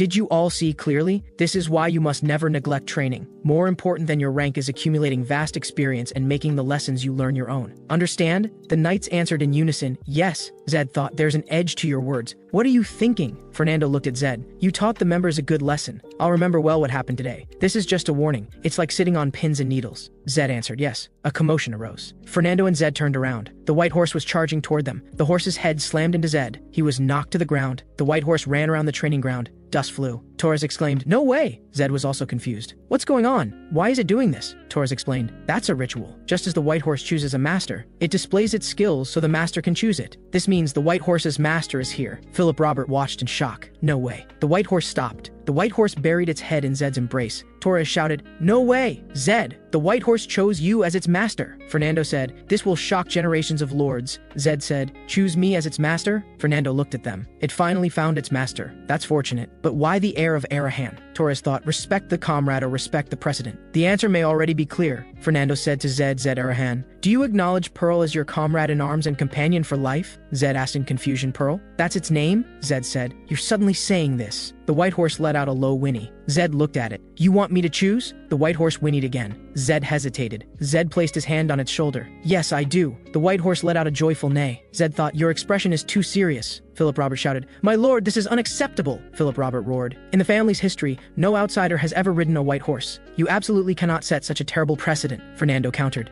That's right. Until now, white horses only chose within the family because they were never given any other choice. Philip Robert continued roaring. Have you forgotten the atrocities Arahan committed against Bahal's white horses? They devoured white horses like pork. How can you entrust our comrade to such a person? Fernando answered. That's why we had Zed Arahan make a promise. Philip Robert shouted. Mages lie as easily as breathing. How can you trust that promise? Fernando's gaze turned cold. If Zed Arahan doesn't treat our white horse as a comrade, I will take his life with my own hands. Both Torres and Zed were shocked. Fernando said to Philip Robert, but Philip Robert, I have never doubted your loyalty. However, on this matter, I will not hear any more advice. Philip Robert lowered his head. Yes. Night had fallen. Zed rode Pearl through the forest at full gallop. I felt staying longer would be dangerous, so I left first. This is so much fun. I really like you. You've exceeded my expectations. Keep running. We'll run all the way to Firlad in one go. Ryu and Lisa watched him. Lisa exclaimed. Ryu thought, what am I even seeing? Arahan not only came back alive from Bahal territory, but also brought back a white horse. Ryu looked at Zed. You can do anything you want. I'm proud to be your friend. Zed smiled. Let's go inside and talk. There's a lot to discuss. I told Ryu everything that happened, from the Black Mirror Squad magic card to the breath of the demon, and even the matter of Lacto Sherville. Zed said, I have to go to Arahan now. There's no help for it. There's no other choice. Ryu said, if you're going to Arahan, I'll go with you. Zed, last time you said you'd never abandon your companions. Zed answered, I'm grateful. But that, Ryu interrupted him. I'll be your servant. Ryu continued. Think about it. You've been exiled for so long, you probably don't have many retainers around. And the competition between Arahan's siblings is fierce. Are there even trustworthy people in the family? Zed answered, that's true. Ryu said Lisa could handle a lot of housework and be very helpful. If they were hired as servants, they would definitely come in handy. Zed fell into thought. Considering the danger ahead, he had originally thought it was right to part ways with Ryu here. Zed spoke up. All right, thank you. We'll go to Arahan together. Although he had decided to go, he couldn't just barge in recklessly. He needed a foothold. Right now, the only possibility was the blacksmith family that had been wiped out. Lacto was the last surviving member of the Sherville family, and the breath of the demon obtained from the basilisk. They needed holy water to convert it into elixirs. These two problems had to be solved. They had no choice but to go to Myers. The question was, how long would the head of Arahan wait? The next morning, Zed made up his mind. All right, let's go. Zed rode the white horse Pearl, with Ryu and Lisa following behind him. The three set out on their journey together. Ryu looked at the gold bars on the table and exclaimed, what? All the gold bars? That's 500 gold coins. What are you buying that needs this much money? Zed said it might not even be enough. The elixir he wanted to make required injecting holy water into breath of the demon. The success rate depended on the sacred power of the holy water used. No matter how many bottles of ordinary holy water he used, it would be useless. The average price of holy water was about 10 gold coins, so that was roughly 50 bottles. It would be tight. If he spent all the money and got nothing, he might cry. This was why he came to Myers. He could trust that priest. Ryu asked, are you really taking it all? Can't we keep one gold bar for emergencies? Zed answered no, and besides, they still had some silver coins. Zed said to Ryu, I need to go out for a bit. Can you help me find someone? Ryu asked. Who? Zed explained. That old man mentioned yesterday. Lacto. Just look for a white-haired, one-eyed old man. Ryu said there should be many one-eyed old men like that here. Tell them you'll introduce them to someone who will pay in full upfront. Ryu looked at the silver coins on the table. In that case, it should be easy to find him, but we don't have much money. Zed said. Since he was a fugitive, he wouldn't show his face easily. Ryu asked, "Then how do we find him?" Zed answered, "So you need to figure out who doesn't show up." Ryu had a sudden realization. "I get it." Zed added, "He also won't use his real name, so inquire about him as Lacto." Ryu said, "Okay, I'll do my best to find him." Zed said, "Thank you, I'm counting on you." Zed picked up the box containing the gold bars. Originally, he had planned to use this money to buy magic tools, but after hearing Lacto Sherville's story, he changed his plan. He would use this money to make elixirs. Keeping Lacto by his side and commissioning him to make magic tools would be the best outcome. At least that's what he hoped. If this worked, it could also make up for his low magic attribute. He heard the commotion outside.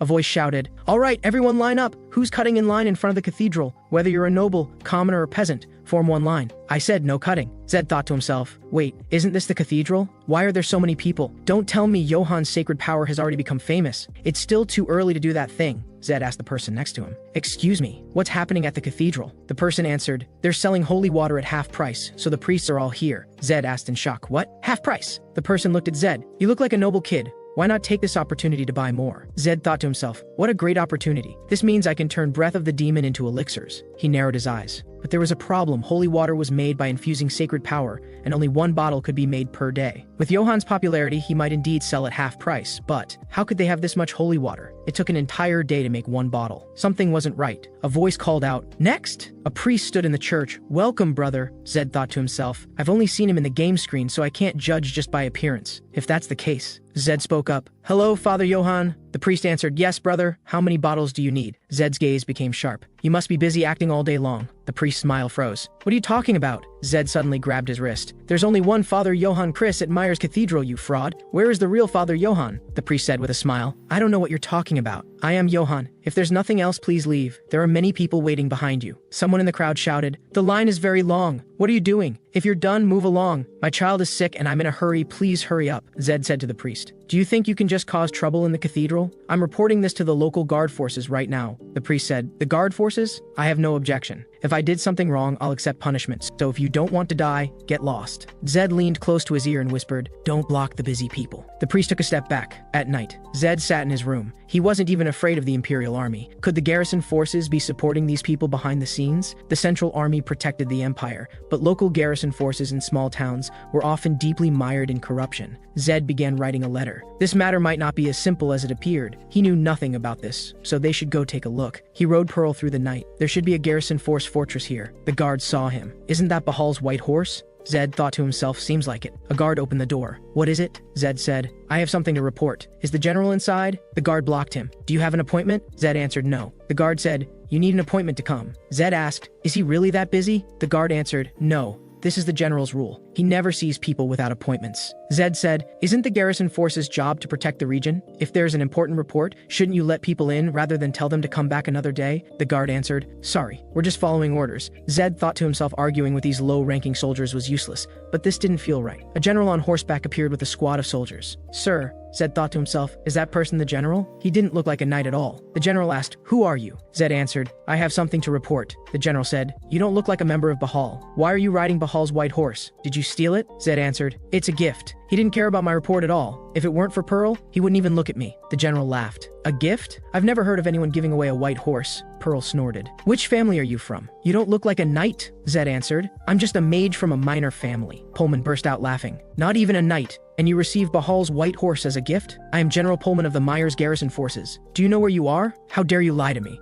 Zed thought to himself, the situation is unusual, but shouldn't he listen to the report first? Zed said, "There's a fake priest at Myers Cathedral selling fake holy water. As you know, holy water is extremely precious." Pullman interrupted him. "Arrest him immediately." The guards surrounded him. Zed was shocked. "What? I just started talking." Pullman ordered lock him up and confiscate the white horse. Zed thought to himself, so they're in on it together. "My bad feeling was right," Pullman sneered. "You'll regret being so arrogant, boy," Pullman shouted. "What are you waiting for? Take him away." "Yes, sir." A soldier grabbed Zed's shoulder. Zed murmured, "You're the one who's mistaken." Pullman sneered. "Let's see if you can still talk like this after you're tortured until your bones break." Zed's gaze turned cold. Meanwhile, at Bahal's mansion, a messenger knelt before Fernando. The messenger said, "The Emperor expresses appreciation for your great honor. Did our family rescue the most people?" The messenger answered, Yes, Bahal family's regular forces rescued 5,000 imperial citizens from the clutches of slave traders. Next was Arahan, who rescued 2,500 people. An emperor who usually sought balance and harmony between knights and mages was now openly displaying rankings and inciting competition like this. He must be very interested in this matter. Fernando thought to himself that it was very meaningful for Bahal to make the greatest contribution. Fernando said to Torres, "You will represent me in accepting the Empire's reward. The journey is long, so prepare early." Torres suddenly stopped. Fernando asked, "What's wrong?" A knight knocked on the door. "My lord, there's a boy waiting outside the manor requesting to see you." The knight continued, "I was going to turn him away, but he said he was a friend of Torres and Zed Arahan, so I came to confirm." Torres asked, "Is his name Ryu?" The knight confirmed, "Yes." "Does he really know Lord Torres?" Torres said, "Yes, but what brought him here?" Fernando's gaze became sharp. Torres said, "My lord, I'll go see him myself. You don't need to worry." Fernando said, "Bring him in." "It must be Zed Arahan who sent him." Torres asked in surprise, "What? Zed did?" Fernando said, "He said he has something to tell me." "I should listen, Torres. As emperor, I commend Arahan for ignoring status and rescuing imperial citizens. All nobles should follow this example and lead by example." Ryu knelt before Fernando. "How dare someone as lowly as me have an audience with the great lord of the Bahal family?" Fernando asked. "Then what do you want with me?" Ryu answered. "I thank you for your heavenly grace." Zed left this note. He said if he doesn't return before dark, to give this note to the lord of Bahal. Ryu handed the letter to Torres. Fernando took the letter. The emperor's official document ended with Arahan's name. Bahal won the battle but lost the war, and this letter came from Zed Arahan, whom the emperor praised. Even if it wasn't anything important, he should read it personally. Fernando opened the letter. His expression became serious. The priests at Myers Cathedral were using the cathedral's authority to sell fake holy water, committing fraud through faith. Even when I said I would report them to the garrison forces, they remained calm. I suspect they are colluding with the local garrison forces. This content was specifically written for me to see. Was this the insight of a 15-year-old boy? The letter stated the recipient, "If I don't return before dark, please deliver this letter to the Lord of Bahal." Now he understood why he wrote it this way. Ryu said, "That's right. I'm worried something might have happened to Zed. I know I overstepped, but I still came. I'm very sorry." Fernando said, "You must have been very afraid, but you mustered courage for your friend. This is truly noble conduct." Ryu was stunned. Fernando ordered, "It's getting late. Bring him something to eat. I'll write a letter in the meantime. Eat without worry." Ryu said gratefully, "Thank you." Ryu thought to himself, just now he called me a commoner, noble. He truly was a remarkable person. A maid brought food. Please enjoy without worry. Ryu picked up the bread. "Thank you." He wolfed it down, tears streaming from his eyes. This tasted even better than beef from Verdi. In the dark dungeon, rats and cockroaches crawled on the ground. Zed was hanging upside down. He gasped for air. A guard looked at him. "That lunatic. He's been like this for over 2 hours. We hung him up to prepare to torture him, but what the hell is he doing? I feel like I'm going crazy." Another guard said, "This smell makes me sick." General Pullman walked in. "Sir!" General Pullman covered his nose and asked, "Why is he like that?" The guard answered, "I'm not sure, but he's been like this the whole time." The previous guard said he heard the same thing from the guard before him. Pullman asked, "So he's been repeating this for hours?" The guard answered, "Pretty much." Pullman looked at Zed. "He's really a tough one." 2 guards took Zed down and made him kneel on the ground. Pullman said, "From now on, depending on your answers, I might let you go or give you even harsher torture." Pullman asked, "The white horse won't listen to me. Did you cast some spell on it?" Zed answered, "Nonsense. White horses only listen to the master they choose." Pullman snorted. "You expect me to believe the nonsense that a knight's warhorse chose a mage?" Zed smiled. "You'll know soon enough." Pullman roared. "You bastard." Pullman gritted his teeth. "Seems like the torture was too light. From now on, I'll do it myself. No one can last 30 minutes under my torture. Keep smiling. I want to see how long you can stay arrogant." Pullman picked up a dagger. "I've never seen anyone endure this dagger. Scraping from the knee to the bone doesn't feel good." Pullman pressed the dagger against Zed's leg. "If you want to talk, now is your only chance." Zed said coldly, "Get lost." Pullman roared, "You?" He raised the dagger, preparing to stab down. A guard rushed in. "General, we have trouble. A letter came from Bahal." The dagger slipped from Pullman's hand. He grabbed the prison bars. "What's this commotion about? Didn't I tell you not to disturb me during torture?" The guard stammered. "Sorry, this is urgent." "A letter came from the Lord of Bahal," Pullman roared. "If it's not something important, you're dead." "What does the letter say?" He unfolded the letter. "The person you arrested is the master of the White Horse, and also the heir of Arahan, a friend of Bahal. You are suspected of involvement in the Myers Cathedral corruption case. Resign from your position immediately and await investigation by the Central Army. If you refuse to comply, you will face Bahal's judgment." Pullman's face turned bright red. "What the hell? What? Investigation? Judgment?" He was furious. "How dare they threaten a general appointed by the emperor?" Zed smiled. Pullman shouted, "You did this. You've been smiling all along, waiting for this moment." Pullman said, "You look confused, but even the Lord of Bahal cannot treat an imperial general casually." Zed answered, "Wrong. There's a clear reason, isn't there?" Pullman grabbed Zed's hair. "Reason, my ass. If I kill you and that fake priest, there won't be any evidence left. A bastard like you will only wake up after getting beaten. Lightning exploded from Zed's entire body, repelling Pullman and his men. What? Lightning aura! Pullman was knocked back. What the hell is this? Lightning surrounded Zed's entire body. Pullman was knocked down by an invisible force. How dare you? Zed looked on in surprise. A figure in a red robe appeared before him. The Black Mirror Legion among soldiers. Just how far had this organization infiltrated? A hooded figure said, "Young master, the Lord orders you to return immediately. We will escort you. Please hurry." Zed thought to himself, when did they arrive? Where does this organization end? Zed asked, why issue the order to return? The hooded figure answered, we don't ask why. We follow the Lord's orders. Please hurry. Zed thought, no, I still need elixirs and I need to find Lacto Sherville. Zed said, wait, give me a few more days. I'll go back on my own. The hooded figure said, impossible. We only follow the Lord's orders. I need to buy time. Zed said, you're the Black Mirror Legion but don't understand Arahan? If I go back like this, it's a dead end anyway. The Lord must know that, right? The hooded figure fell silent. Zed said, relay my words to the Lord. Please give me some time to prepare so I can survive in the family. If he still orders me to return, I'll comply without complaint. The hooded figure answered, please wait. He turned and left. Zed thought to himself, the Lord of Arahan must be monitoring my every move through the Black Mirror Legion. The problems are killing the slave trader DeVito and going to the Bahal family. They'll definitely question this, so I need to prepare. The hooded figure returned. The Lord says he will give you time. Return to the family within 14 days. Zed's gaze became resolute.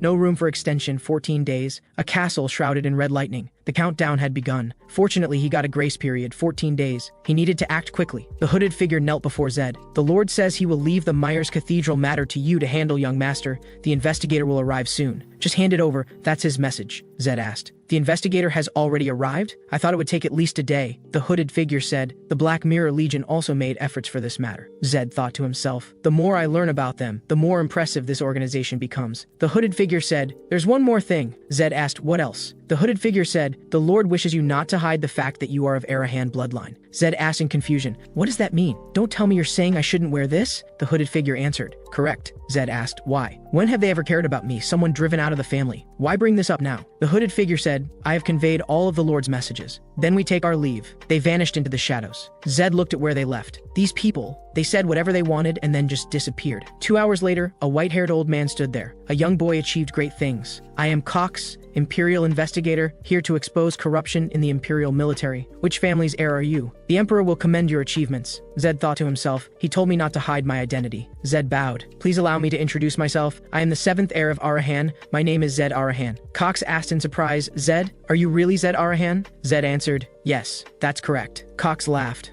What a coincidence. So you're the Arahan mentioned in the official document. Zed asked, official document? What's that? Cox said, you still don't know? Cox held up a letter. Your name is in an official document written by the Emperor himself. At the end, he highly praised Zed Arahan's achievements in helping Imperial citizens. All nobles should lead by example and display such character. They also praised you highly at the palace. I really wanted to meet you. It was fate that brought us together. Zed asked, but how would the Emperor know about me? Cox answered, His Majesty the Emperor enjoys conversing with people regardless of social status. Among those who were repatriated this time, some mentioned you. Zed thought to himself, could it be Gordon? He said he would repay my kindness, but I never thought it would be repaid in this way. Cox said, the Emperor will be pleased to learn of this. It's also good news for your family. Family? Zed spoke up. Mr. Cox, I have a request. Can I personally resolve the Myers Cathedral matter to the very end? Cox nodded. I understand what you mean. You want to finish what you started. Go ahead, Zed thought to himself, as expected of a Central Army investigator. To some extent, he gave up his own credit. He didn't hesitate. Zed bowed in gratitude. Cox laughed. To receive thanks from an Arahan, have I lived too long? Cox said to Zed. Take the Central Army soldiers who came with me. They are criminals who violated Imperial law. So for the rest, you can execute them on the spot. If any problems arise, I'll take responsibility. Zed answered. I can only thank you for your consideration. Cox patted Zed's shoulder. For an Arahan, you're really courteous. Very refreshing. I like it. Zed felt confused. Are there really only villains in Arahan? The Central Army's banner fluttered in the wind. Soldiers assembled in front of the cathedral. People murmured among themselves. What is the Central Army doing in Myers? Haven't you heard the rumors? General Pullman was arrested. They say he had shady dealings with the church. There are also rumors the priests are fake. No way, those scumbags. Zed stepped forward. He announced loudly, listen, you frauds who deceived Imperial citizens for ill-gotten gains. I'll count to 3. If you don't come out, you'll surely die. The cathedral doors remained tightly shut. A soldier asked, "Should we forcibly drag them out?" Zed answered, "Isn't the use of weapons and magic prohibited inside imperial cathedrals? It's dangerous." Another soldier said, "That's right, but there's no other way. How about we wait for the authorization documents to come through?" Zed said, "I'll handle it." The soldier asked in surprise. "What?" Zed said, "I don't have much time.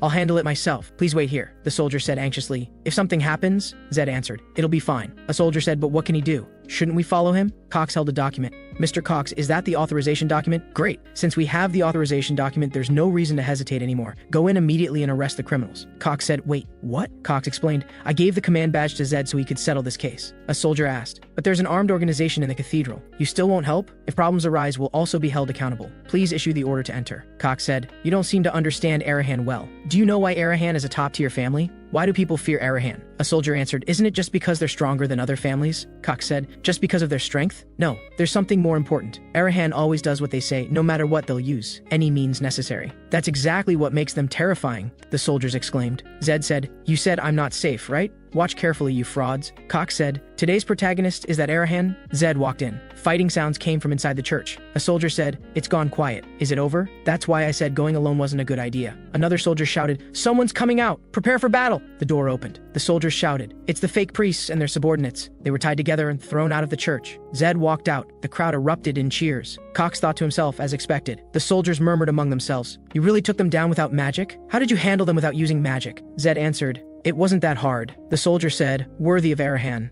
I have to express my respect once again. Truly remarkable," Zed said to Cox. "Mr. Cox, these people must have been selling fake holy water. There must be many victims. I hope you can handle them properly." Cox answered, "Of course. As an investigator, I will uncover the truth and resolve this matter." Zed said, "Then you can come out now, Father." A priest in white robes walked out of the church. People exclaimed, "Who is that?" "It's Father Johann. The Father is alive." The crowd cheered, "Thank the Lord." Father Johann walked up to an injured fake priest. He extended his hand, and green light enveloped the fake priest. The fake priest looked in shock at his wounds healing. He stammered, "Father." Father Johann placed his hand on his head. That was sacred power. Father Johann said, "Repent your sins and follow. Then the Lord will be with you forever." He healed all the fake priests. They repented. "I'm so sorry. Thank you. I will never again go against the Lord's will." The church bells rang. An even louder cheer erupted from the crowd. "Father Johann has returned." Father Johann said to Zed, "Let me reintroduce myself. I am Johann Chris, the 49th Imperial Priest of the Empire. I offer infinite gratitude to the Arahan who carried out the Lord's will. I'd like to invite you for tea. Do you have time?" Zed answered, "Yes, of course." Cox called out to him, "Zed Arahan, come here for a moment." Zed asked, "What is it?" Cox handed him a badge. "If you don't mind, I'd like to give this to you as a gift." Zed asked in surprise,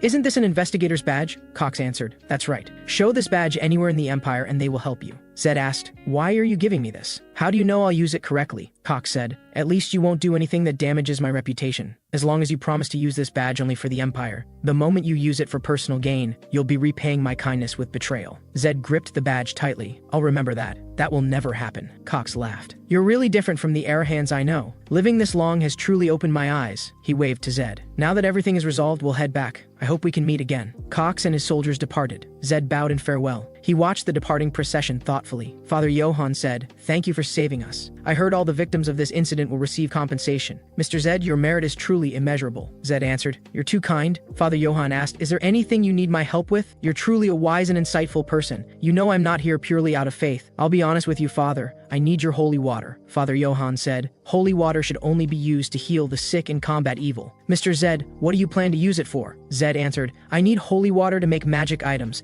I don't know if this counts as combating evil, but at least it can save my life." Father Johann asked, "Your life?" Zed answered, "Yes, I'm an Arahan who was abandoned for being unable to wield magic, but now I've received orders to return to the family." "Do you understand what this means?" Father Johann's expression became serious. "Although the infighting between siblings is intense, can magic items alone stop your brother's infighting and save your life, Mr. Zed?" Zed answered, "I'm just preparing everything I can to the best of my ability. Right now, the maximum attribute value obtainable through making elixirs is 2. If a skill requires 5 points in magic attribute, then for me with a current magic attribute of 3, it has enormous value. There's a world of difference between something that can only be used by activating fighting spirit and something that can be used at any time." Father Johann said, "Actually, I've heard rumors about you before, Mr. Zed. You dealt with that notorious slave trader managed by Arahan. I think it was the Lord's will that let those rumors reach Myers and protected the Lord's sanctuary. Perhaps helping you like this is also part of the Lord's plan." He took out a box. "I've been keeping this. wanting to give it to someone who truly needs it. The effectiveness of holy water depends on the sacred power it contains. I spent a long time making these, pouring all my efforts into them. I hope they can help you, Mr. Zed. Zed opened the box. Inside were 3 bottles of glowing holy water. Such precious holy water. Zed said, "Thank you so much." Father Johann smiled. "This is my personal gift. May the Lord's blessing be with you always." Zed returned to his room, looking at what was in his hands. Am I dreaming? I never thought the things I wanted so much in the game were now in his hands.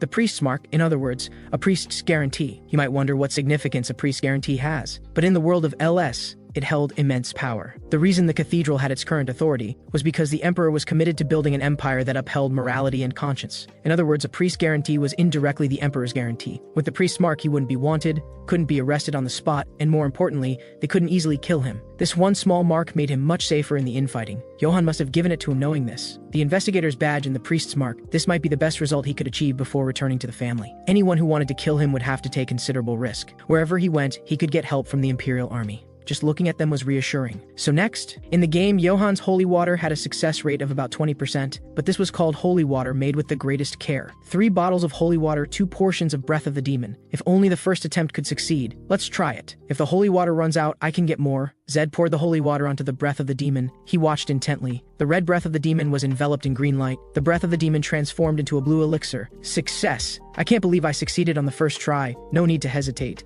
Zed drank the elixir. Magic attribute increased by 1. Magic 4. As expected, his magic attribute increased as he anticipated. If the next one also succeeded, his magic attribute would be 5. 2 bottles of holy water and 1 portion of breath of the demon remained. If I succeed one more time, I'll only have 1 bottle of holy water left. Please, please. The elixir was successfully made again. This is insane, I succeeded again. Isn't the success rate like 80%? I guess with this level of sacred power, it's almost like having an extra life. I should save it. Magic attribute increased by 1. Magic 5. Additional magic available. Lightning transformation greatly enhances the caster's physical abilities, gains a shield effect proportional to magic power. Zed's entire body was enveloped in lightning. He moved his body around. He lay on the bed and let out a long breath. The tension completely disappeared. I was really nervous. If lightning transformation required 10 magic points, Zed burst out laughing. This is way more fun than playing the game. Ryu came back. He held a stack of documents. I've been looking for the one-eyed, white-haired people you mentioned. There were 40 in total, fewer than I imagined. Zed and Lisa approached him. Yes, that's right. Ryu said, as you said, I gathered them in one place and offered money. 34 people showed up. So the person you're looking for is among the remaining 6 people. Zed asked, did you find all 6 of those people? Ryu answered, of course. Just in case, I also wrote down their exact locations. I think we can find him tomorrow. Zed took the documents. I like it. Thank you. This will be much more convenient. Ryu said proudly, this little thing?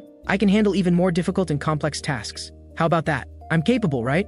Zed looked at him. Ryu, I know you're a smart person, so you don't need to try so hard. Ryu was confused. Zed said, I'll take full responsibility for you and your sister. You're the first companions I've made. Both Ryu and Lisa shed tears. Zed said, you two, don't get emotional over something so natural. That's also a kind of illness. A girl approached them. Excuse me, Red Eyes, are you Mr. Zed Arahan? Zed asked, how do you know me? The girl answered, what? If someone in Myers doesn't know Mr. Zed now, they must be a spy. The young Arahan punished the fraudsters and protected the cathedral and Father Johann. The whole city is talking about it, Zed thought to himself. I was wondering why people were looking at me so strangely. I thought it was because of my eye color, but there were other reasons too. People were talking. Is that person Zed Arahan? That person is that gentleman. Can't you speak properly? I heard if you make eye contact with an Arahan, you'll die like that. They say he's the Lord's messenger, so it's fine. I only know Arahans are ruthless, but I don't think they're all like that. Suddenly, there was a commotion. What's going on? Lisa grabbed Ryu in fear. Brother, I'm scared. The crowd surged toward Zed. Thank you for protecting Myers Cathedral. We will remember Mr. Zed's good deeds for generations. Thank you, Zed thought to himself. I thought I'd gotten used to this kind of situation. Honestly, this is awkward. Let's get out of here quickly. He sensed something. What? Something feels off right now. Someone in the crowd looked strange. That's one eye and white hair. Lacto Sherville stood in the crowd, staring at Zed. Zed shouted, wait, stop! He tried to push through the crowd. Wait a moment, let me through. He squeezed through the crowd,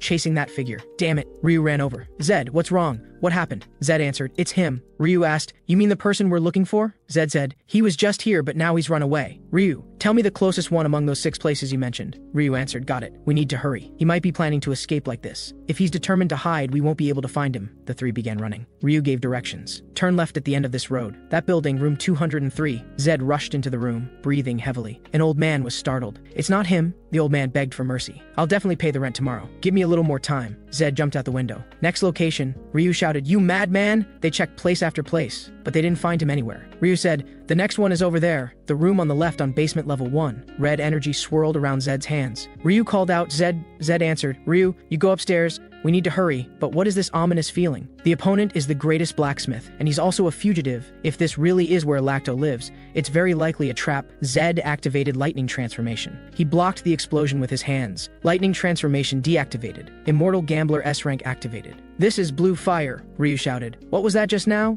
Zed, are you okay? Zed said, damn it. Zed thought to himself, blue fire is a superior attribute of flame. Even with ordinary fire, it's difficult to achieve this level of explosion with magical tools, but he created blue fire with just one trap. Is that even possible? Zed said, damn it, everything was blown away. If it weren't for Immortal Gambler, I would have died on the spot this time. Immortal Gambler is a trait that grants immunity to instant death damage. I know this well because I used it often in the game too. Simply put, with this trait, no one can kill me with one hit. I thought it would be an 8 or 9 ring explosion at most, but Immortal Gambler activated. I underestimated him a bit, thinking that I died once. This feeling is really unpleasant. I must catch him and definitely make him my ally, Ryu complained in the room. This is absurd. Why are we being treated as suspects? We're victims too. This isn't fair, Zed said. Anyway, we're the only ones who were present. If we can't prove the explosion was a trap, we're suspects. And Erhan is a fire element family. Just in case, I tried to find evidence from the explosion traces, but everything was burned and nothing was left. Ryu said, then what do we do? Shouldn't we escape before the Imperial Army arrives? Should I ask the Bahal family for help? The Lord there seemed nice. Maybe if I explain the situation, he'll help. Zed said, it's best not to get too involved with Bahal. Ryu asked, is it because of the Black Mirror Squad? Zed answered, yes, their reaction was very sensitive last time too.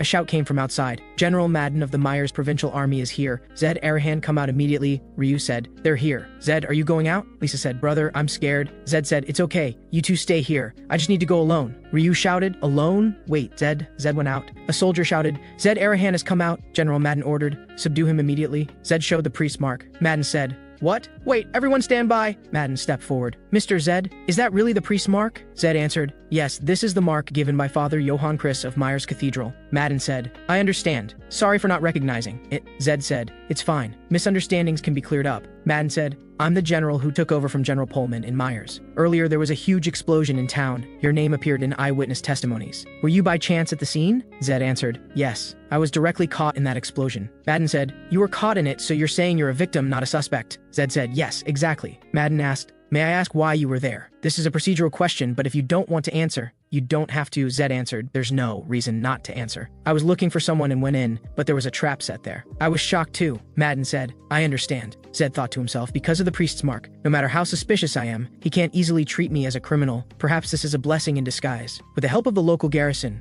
it will be much easier to find the cleverly hidden Lacto. Zed spoke up. General Madden, can you help me? Madden answered, I'm very sorry, but the Imperial Army cannot mobilize for private matters. Without proper justification, we cannot waste public authority. Zed said, a reason? Then is this reason enough? He showed the investigator's badge. Madden exclaimed, an investigator's badge! Mr. Zed, how do you have that? Zed answered, Cox, the Imperial investigator gave it to me. I heard that showing this badge would get me help from the Imperial Army. Madden answered, of course. According to solemn Imperial law, we must cooperate with the badge holder's request as much as possible. The priest's mark, an investigator's badge. Just what kind of person is this Arahan? Good, this isn't my private matter either. It's also to catch the criminal of the explosion case. This is exactly what the local garrison should be doing. Madden said, yes, please tell us anything. From this moment on, the Myers Provincial Army will assist Mr. Zed. The investigator's badge has more influence. If the priest's mark is immunity, then the investigator's badge is command authority. Zed said, then let's start by drawing the criminal's appearance. Please find a suitable person. Madden answered, yes, I'll find someone right away. Ryu poked his head out from the window and covered his mouth in surprise. Ryu said, a terrifying person. Zed asked, why? The next morning, a wanted poster was put up on the wall. Bounty of 50,000 gold coins. Provide information to informants outside the south gate. The criminal will be wanted within 3 days. The entire town will be locked down and searched. People were talking among themselves. How vicious must this guy be to have a bounty of 50,000 gold coins? A hooded person mixed in with the crowd. Did I see wrong? No, impossible. That person knows me. This picture it's the disguised Lacto. But why exactly? These wanted posters are plastered all over the city. Lacto seems determined. Perhaps he wants to see me. If luck isn't on my side, this could be a bloody battle. Once I meet him, I'll know what he's scheming. Lacto thought to himself, I don't even know how many cities this is anymore. I'm tired of being a fugitive. Maybe it's time to end all this. I've lived long enough. Quite a crowd is gathered now. First, let me hide among them and observe. Lacto walked ahead, Zed following closely. He said, this disguise is truly professional. Lacto suddenly stopped. Zed warned in a low voice, act natural or you'll attract soldiers. Lacto turned his face. "Who are you?" Zed answered. "I'm Zed Arahan. Finally, I've met you." Lacto stopped walking. "What do you want from me?" Zed gestured. "Let's change locations first. Follow me." Zed pulled down his hood. Lacto looked at him. Zed said, "This is our first meeting." Zed looked directly at him. "I am the 7th heir of the Arahan family, Zed Arahan." Lacto raised his hand. A flash of green light passed, and his disguise dissipated. Zed watched calmly. "I already know your name." Lacto revealed his true appearance. His eyes were sharp. "Boy, since you know who I am, why are you still looking for me?" A smile curved at the corner of Zed's mouth. "The reason for seeking a legendary blacksmith surely wouldn't be simple, would it?" Zed spoke. "I want to hire you to become the exclusive blacksmith of the Arahan family." Lacto's eyes widened suddenly, his face filled with shock. The game and reality were completely different. One difference was items and equipment. In the game, you only needed to double-click to equip. But in reality, I had to put them on myself. I not only had to compare options, but also consider factors like comfort and weight. The magical tools sold on the market were all made for adults. So there were many variables. No matter how good the options were, if the size didn't fit, they were useless. This was exactly why I wanted to recruit Lacto. Lacto could make magical tools perfectly suited to my body, and I could get new magical tools as needed when my stats increased, as well as auxiliary equipment for different situations. I had to make him my ally. Zed said, "War horses are born to run. Swords are forged to be used. As the sole bloodline of the Sherville family, sir, what will you live for?" Lacto fell silent. Zed said,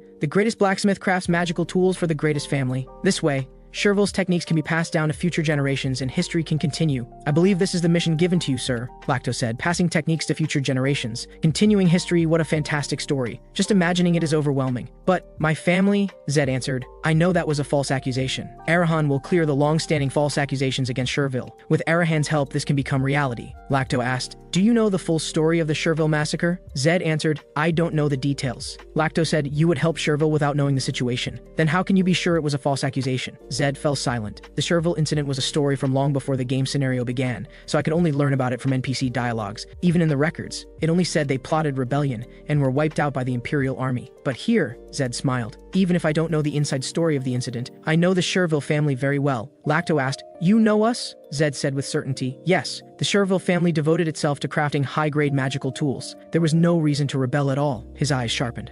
"Moreover, the Emperor has reached the realms of Sword Saint and Grand Mage. He is the supreme being standing at the pinnacle. Under the Emperor's command is the central army composed of knights and mages. Even if Arahan and Bahal joined forces, they couldn't defeat him. What's more, the Emperor is immortal, the absolute ruler of this world. So the Sherville family had even less reason to rebel. I firmly believe that was a false accusation. Please tell me the truth of the incident, sir." Lacto remained silent. He let out a long sigh. Lacto spoke. "Boy, you know the Martin family, right?" Zed answered. "Of course, they're the second family among mages." Lacto nodded. "Right. They were also our main trading partners. Martin always wanted to surpass Arahan," Zed said. "But that's completely impossible." Lacto said, "Arahan is such a powerful existence. The problem began with the Billy family's intervention." Zed repeated, "The Billy family." Lacto continued, "They were mediocre mages originally, but suddenly rose up and stood as equals with Martin." Zed pressed, "What happened?" Lacto's expression was heavy. There was no time to explain and no opportunity. Zed nodded. "I understand. I roughly understand the situation at that time," but he still had doubts in his heart. "There's one thing that concerns me greatly. Was Arahan really completely uninvolved in this matter? If they were involved,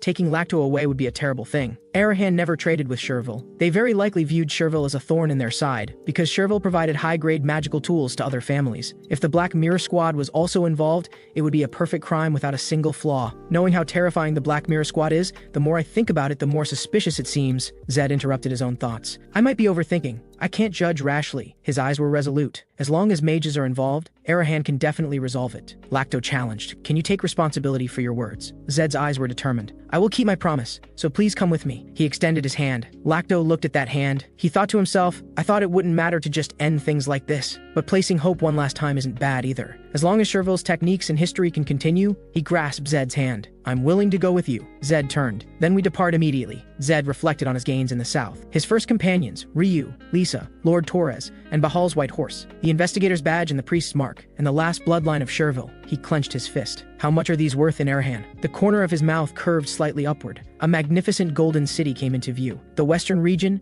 Golden City Neka. Ryu looked up at the city and let out an exclamation. Ryu gazed at the scene before him. "What is this?" The group walked on Nika's streets. Ryu was amazed. "It's so dazzling. I can't believe there's a place like this." Zed asked Ryu. "Didn't you come to Nika when you worked at the merchant group?" Ryu answered, "No, Nika is strictly controlled by major merchant groups. For the small merchant group I was at, it was just an unreachable dream." Lisa and Ryu pointed around. "Brother, that building is all gold. There too, and there too." Lacto looked around. I haven't been to Nika in a long time either. This city is developing at an astonishing pace. Zed looked at him. Have you been here before, sir? Lacto said with a smile. I came to travel in my later years. Although it hasn't even been 10 years, it's already changed beyond recognition. Zed was thoughtful. The atmosphere here is quieter than in the south. Although prosperous, it's very leisurely. It feels different, but also like arriving at the capital. People around whispered, "Isn't that Bahal's white horse? That's impossible." Look carefully, the eyes are blue, Zed thought to himself. In any case, Bahal's white horse is too conspicuous in Nekka City. Zed suggested, let's find lodging first. At the inn, the group settled down. Ryu asked Zed, aren't we going directly to Arahan? Zed answered, there's still a week until the deadline. We can't waste time. Ryu looked at Zed. Are you going out again? Zed said affirmatively. Yeah, I'm going somewhere alone, Zed said to everyone. It might take several days. You don't need to worry. Wait here for me. You too, sir. Ryu was somewhat surprised. Not coming back today? Zed answered. Even a week might not be enough. Zed instructed Ryu to buy food near the inn and take good care of Pearl. Try not to leave this area. You might get lost if you're not careful. Ryu pouted. I'm not a child. But here, I might really get lost. Ryu watched Zed's departing figure. Be careful. Twilight descended on Golden City Nika. Zed walked on the street. The air seemed to carry the scent of gold coins. But he thought to himself, no matter how bright a place is, darkness always exists. He looked toward a dark alley. Those who came with hope but ultimately failed probably all gather in places like this. He entered a shop with a glasses sign. The shopkeeper was greatly startled upon seeing him. He thought to himself, why would an heir of Arahan come? But ultimately, it's an honor, Zed spoke. Give me a pair of black lenses. The shopkeeper felt puzzled. Why the cheapest, most ordinary color? He didn't dare ask more. Yes,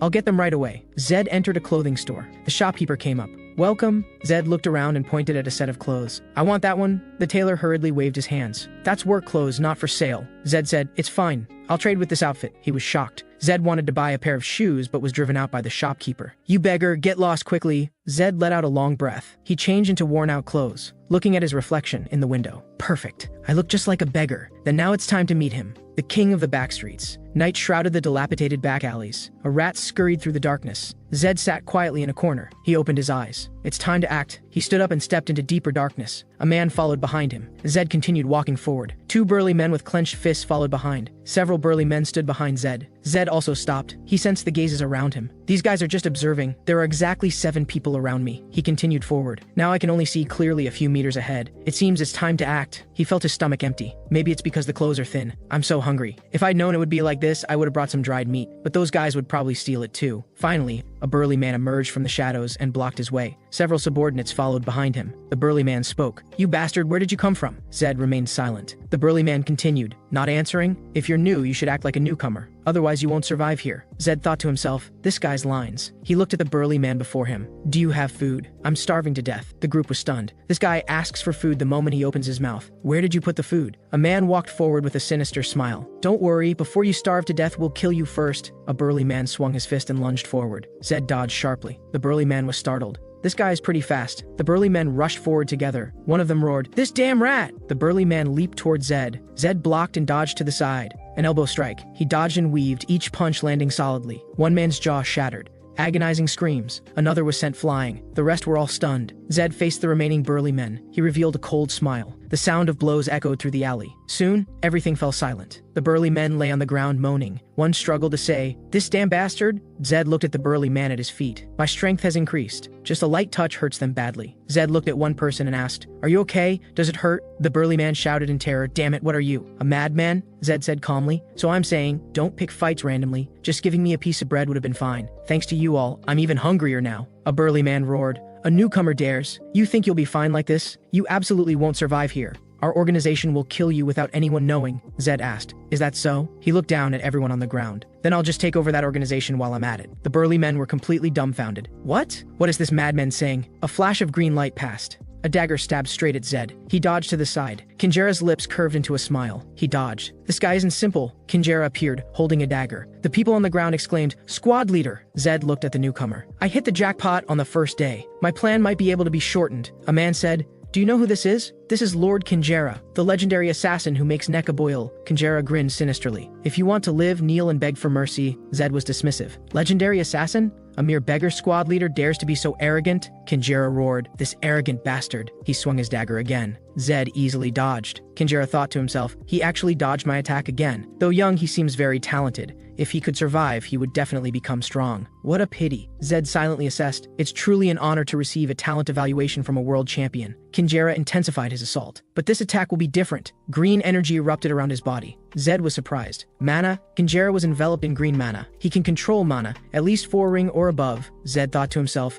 I originally thought legendary assassin was nonsense. It seems it's not entirely so. Assassins aren't mainstream combat power. The upper limit of their strength is obvious. But a 4-ring mage below Sword Saint level also deserves the word legendary. Kinjera laughed smugly. You seem very surprised. He raised his dagger. This is the fate of those who don't know their place and act recklessly. Kinjera laughed wildly. He used mana to create clones. Kinjera looked at Zed. You're not scared? Or are you scared stupid? Kinjera mocked. Let me confirm. 3 Kinjeras attacked Zed from different directions. Zed's heart jolted. Above. No, there are 3 of them. He reacted quickly, ducking down to dodge and blocking attacks. The 3 Kinjeras landed on the ground. They spoke simultaneously. You dodged our coordinated attack. Who are you? Knight or mage? Zed looked at them. Triplets. They're the assassin Kinjera triplets, Zed thought to himself, looking closely. They look very similar, but their mana is each different. They used mana to erase their presence, so I couldn't detect them immediately. With only 5 mana, what use are 100 perception points? Zed rolled his shoulders. It seems I should also bring out my real skills, the Kinjera brothers sneered. This guy is bluffing. You just got lucky and dodged twice. But you can't dodge a 3rd time. Golden lightning erupted from Zed's entire body, using magic lightning transformation. His pupils flickered with golden light. Zed looked at them. Is that so? The Kinjera brothers saw Zed's red pupils and were scared out of their wits. Red pupils. Damn it. Why would an Arahan be here? It's a trap. Everyone run. Lightning surged around Zed's body. His trait Ruthless Challenger was activated.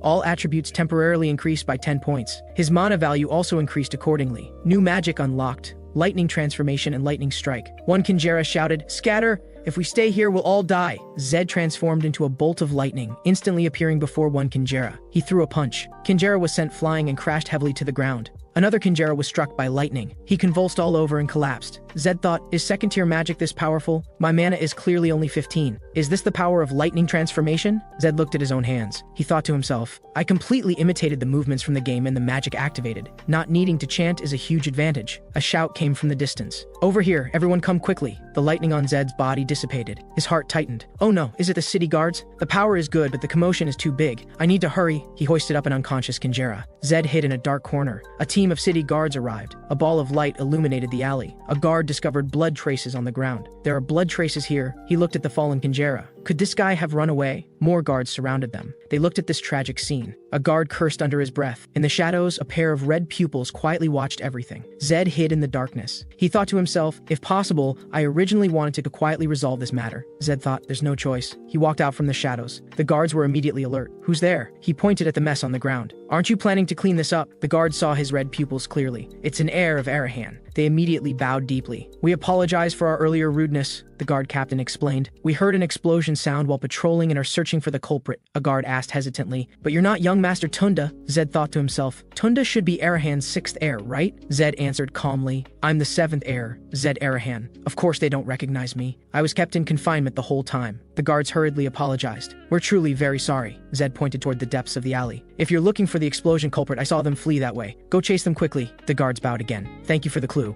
We'll chase them right away. They quickly departed. Zed stood alone in the alley, resolved with just a few words. My status in Arahan City seems to have absolute authority. Not bad. He walked to the unconscious Kinjera's side. He reached out to check the other's breathing. He said, fortunately still alive. The power of lightning strike is stronger than expected. He hoisted Kinjera onto his shoulder. A voice came from the darkness. Heir of Arahan, you've finally come. Zed turned to face the source of the voice. Show yourself. The Kinjera brothers knelt on the ground. They lowered their heads. Please forgive our earlier rudeness. We harbored murderous intent toward an heir of Arahan. We sincerely repent. One Kinjera pleaded. Could you show great mercy and spare our brother? They placed their daggers on the ground to show submission. Zed looked at them. One Kinjera said, please spare our brother. This won't happen again. Zed looked at them coldly. An assassin's tears, how interesting. Assassins actually have such deep brotherhood. You take away others' lives yet want to preserve your own brother's life, one Kinjera said, trembling. We only learned assassination to survive. That's right. We only kill those bastards who do terrible things to us commoners like animals. I swear we've never killed innocent people, Zed countered. But you just tried to kill me, another Kinjera explained. That's because this is our home. Sometimes people want to seize the back alleys. We've had many companions die because of this, so we overreacted. We truly committed a capital offense, Zed thought to himself. In Neka City, besides the surface forces, there must be many people who want to obtain underground power, Zed asked. Then what you just said is true? You haven't killed innocent people? The Kinjara brothers answered in unison. Yes, we can swear on our brother's life, Zed assessed. If it's true, that's quite admirable. Those kinds of commissions don't earn much money, right? Kinjara said. What we truly want is for our family and brothers to live safely. The master who taught us assassination also always emphasized this point. A gray-haired man taught the young Kinjara brothers. Killing is indeed evil, but for commoners trampled by nobles, the Kinjara brothers are their only hope. Zed proposed a condition. The Kinjara brothers raised their heads. Zed said, "Take me to see your boss, and then I'll help you heal your brother." The Kinjara brothers were shocked. What? They fell silent. Sorry, that's impossible. We can't betray our companions to save our lives, Zed explained. I want to meet your boss to buy information. I have no intention of harming him. Don't worry, one Kinjara said excitedly. Everyone uses the same words to approach us. But our boss has never sold information even once, Zed said calmly. I know, the Kinjara brothers asked in confusion. You know, Zed continued, even if the deal doesn't work out, I won't harm your companions. I swear in Arahan's name. One Kinjara refuted him. Zed said, what? Because it's not a knight's oath, you can't believe it? Another Kinjara explained. It's just that people like us find it hard to believe nobles' words. Zed thought to himself, that's fine too. If they accepted immediately, I'd actually doubt their sincerity. There's no choice. Zed extended his hands. Bind me. The Kinjara brothers froze. What? Zed raised both hands. You can hold a knife to my throat, blindfold my eyes. This seems to be the only way to make you believe me. But Zed looked at the person on his shoulder. But if you still don't trust me like this, I won't hand this guy over to you either. I believed your words. You should also show trust. The Kinjara brothers fell silent. One Kinjara finally spoke. Understood. We'll take you to see the boss, then we'll blindfold your eyes. They blindfolded Zed's eyes with cloth and bound his hands. Zed thought to himself, now it's time to meet the king of the back streets. 2 hours later, the group still traveled through the back alleys. Zed thought to himself, I keep feeling we're going in circles. Zed asked, are you looking for the Black Mirror Squad? Zed suddenly stopped. The Kinjara brothers also stopped. Zed spoke. If so, don't waste your effort. Just take me there directly. Do you think the Black Mirror Squad doesn't know your boss's location? Zed continued. You still think the Black Mirror Squad can't completely grasp the scope of your forces? Zed turned toward them. You don't seem to understand Arahan very well. The Black Mirror Squad I've experienced not only knows your boss's location, but also knows how far the scope of your forces extends. Kinjara fell silent. Zed commanded, so take me to see your boss. One Kinjara asked in surprise. Could the Black Mirror Squad be nearby? Zed answered. I don't know either. One thing is certain. No matter how strong you are, you can't even touch the Black Mirror Squad's boot heels. I'm not looking down on you. It's just that the Black Mirror Squad is an existence of a different dimension. Kinjara fell into silence. Okay, I understand. They continued forward. They came to a door. We've arrived. They removed Zed's hood. One Kinjara shouted into the door. Boss! A man wearing glasses was reading a book. He asked without looking up. What is it? Kinjara pointed at Zed. He says he wants to see you. The man with glasses said, did you forget the rules? This is Eddie, king of the back streets. Kinjara said sorry, explaining that he wanted to talk to the boss. Zed thought to himself, so this was the king of the back streets. Eddie said coldly, cut the crap and throw him out immediately. Eddie's 2 men were about to make their move. Zed spoke up, wait, he pulled out a bottle of glowing liquid. Make him drink this. Kinjara took the bottle. What is this? Zed explained, it's holy water. Hurry and make him drink it. Since you kept your promise, I should keep mine. Zed thought to himself that although it was a bit wasteful, there was no other choice. This was the only way to heal him immediately. Kinjara said gratefully, thank you. They immediately fed the holy water to their injured brother. Zed looked toward Eddie. I want to make a deal. Eddie closed his book. Don't bother me. Get lost. Zed suddenly snatched Eddie's book. Eddie flew into a rage. You bastard, how dare you? When he saw Zed's face clearly, Arahan? Why would someone from Arahan be here? Eddie turned to the Kinjara brothers. I trusted you. Is this how you betray me? The Kinjara brothers hastily explained. Betray? Absolutely not. This person promised he wouldn't harm the boss or our companions. Eddie sneered. How many times have we heard that kind of bullshit? Nobles are all bastards. Zed looked at him calmly. Eddie, king of the back streets. A genius among geniuses. With a photographic memory, Eddie pushed up his glasses. You're young, but you're not Tunda Arahan. Your face is unfamiliar too. You're Arahan's abandoned youngest son, the one who is locked up. Eddie pointed at Zed. Zed said, that's right. Quite surprising that you know about me, Eddie continued. So you want to make a deal? But I don't want anything, Zed countered. How would you know without even listening? Eddie scoffed. Noble thoughts are too easy to guess, offering gold coins or clearing commoners' names. Am I wrong? Zed remained silent. Eddie snorted. Just as I thought, Zed thought to himself that Eddie had challenged official positions repeatedly with his exceptional intelligence, but was repeatedly thwarted due to his lowly birth. After that, his personality became twisted. He believed all nobles in the world were stupider than him, just as Zed had seen in the game. Zed spoke. The payment for this deal isn't money, nor is it clearing your name. Eddie waved his hand impatiently. Zed sat down, placing his hands on his legs. What I'm giving you is information. I'll buy information from you with information. Zed's eyes gleamed with red light. Zed sat before Eddie. The payment I'll give you is information. Eddie assessed. You're an interesting person. Trading information for information, that's exactly what I want, Zed said. That's the only thing you want, isn't it? Eddie asked. How do you know? Zed thought to himself that he had no choice but to understand him. Encountering him in the mid-game was like encountering a hidden character. Zed asked, "Do you remember everything you've seen once?" Eddie answered, "I'm smart, but I don't jump to conclusions." Zed looked at the book in Eddie's hands. "You seem to like reading books, but there's only this one here. That means you throw books away after finishing them." Eddie chuckled. "Good eye. What else did you see?" Zed said. "You're interested in making deals with me?" Eddie asked. "Is that so?" Zed answered. "I can tell from your posture. You turned your body toward me." Eddie froze. Eddie leaned back in his chair. "Fine, I'll hear what you have to say. This time investment seems reasonable enough." Zed stated his demand. "I want everything about Arahan, especially information about my brothers." Eddie asked. "Because of the internal conflict? Information is both money and sometimes a shield, but you forgot the most important point. What information will you use to trade?" Zed answered. "Information you don't know," Eddie retorted. "I won't know it before I hear it. You know I know most things." Zed said, "You tell me about my brothers first." Eddie stood up excitedly. "What kind of deal is this? Your information might be worthless." Zed responded calmly. "Same for me. When it comes to Arahan, would I know less than you?" Eddie scoffed. "Absurd. You came to me because you're scared, aren't you?" Zed said. "When I came, I did think maybe there was something I didn't know. But if you don't agree to this way of trading, then forget it." Eddie's fingers twitched. Zed thought to himself that the foundation of a deal was understanding the other party's needs. He understood him well, but Eddie knew nothing about him. A weirdo obsessed with information. Should he push him a bit more? Zed stood up. "You don't seem interested in the deal. I'll be going then." Zed turned to leave. Eddie watched him silently. Zed thought to himself that even if they didn't trade now, it was fine. Thanks to the Kinjera triplets, he had met him quickly and saved time. Eddie would contact him first. "No need to rush," a Kinjera's voice called out. "Excuse me, young master." His brothers stood behind him. One Kinjera bowed in gratitude. "Thanks to the holy water you gave us, our youngest brother recovered immediately. That didn't seem like ordinary holy water." "Thank you very much," he continued. "Thank you for keeping your promise. I'm ashamed that I distrusted you just because you're a noble," Zed answered. "There are occasionally decent people among nobles. I'm not someone who breaks promises," one Kinjera said excitedly. "I've never seen a noble like you.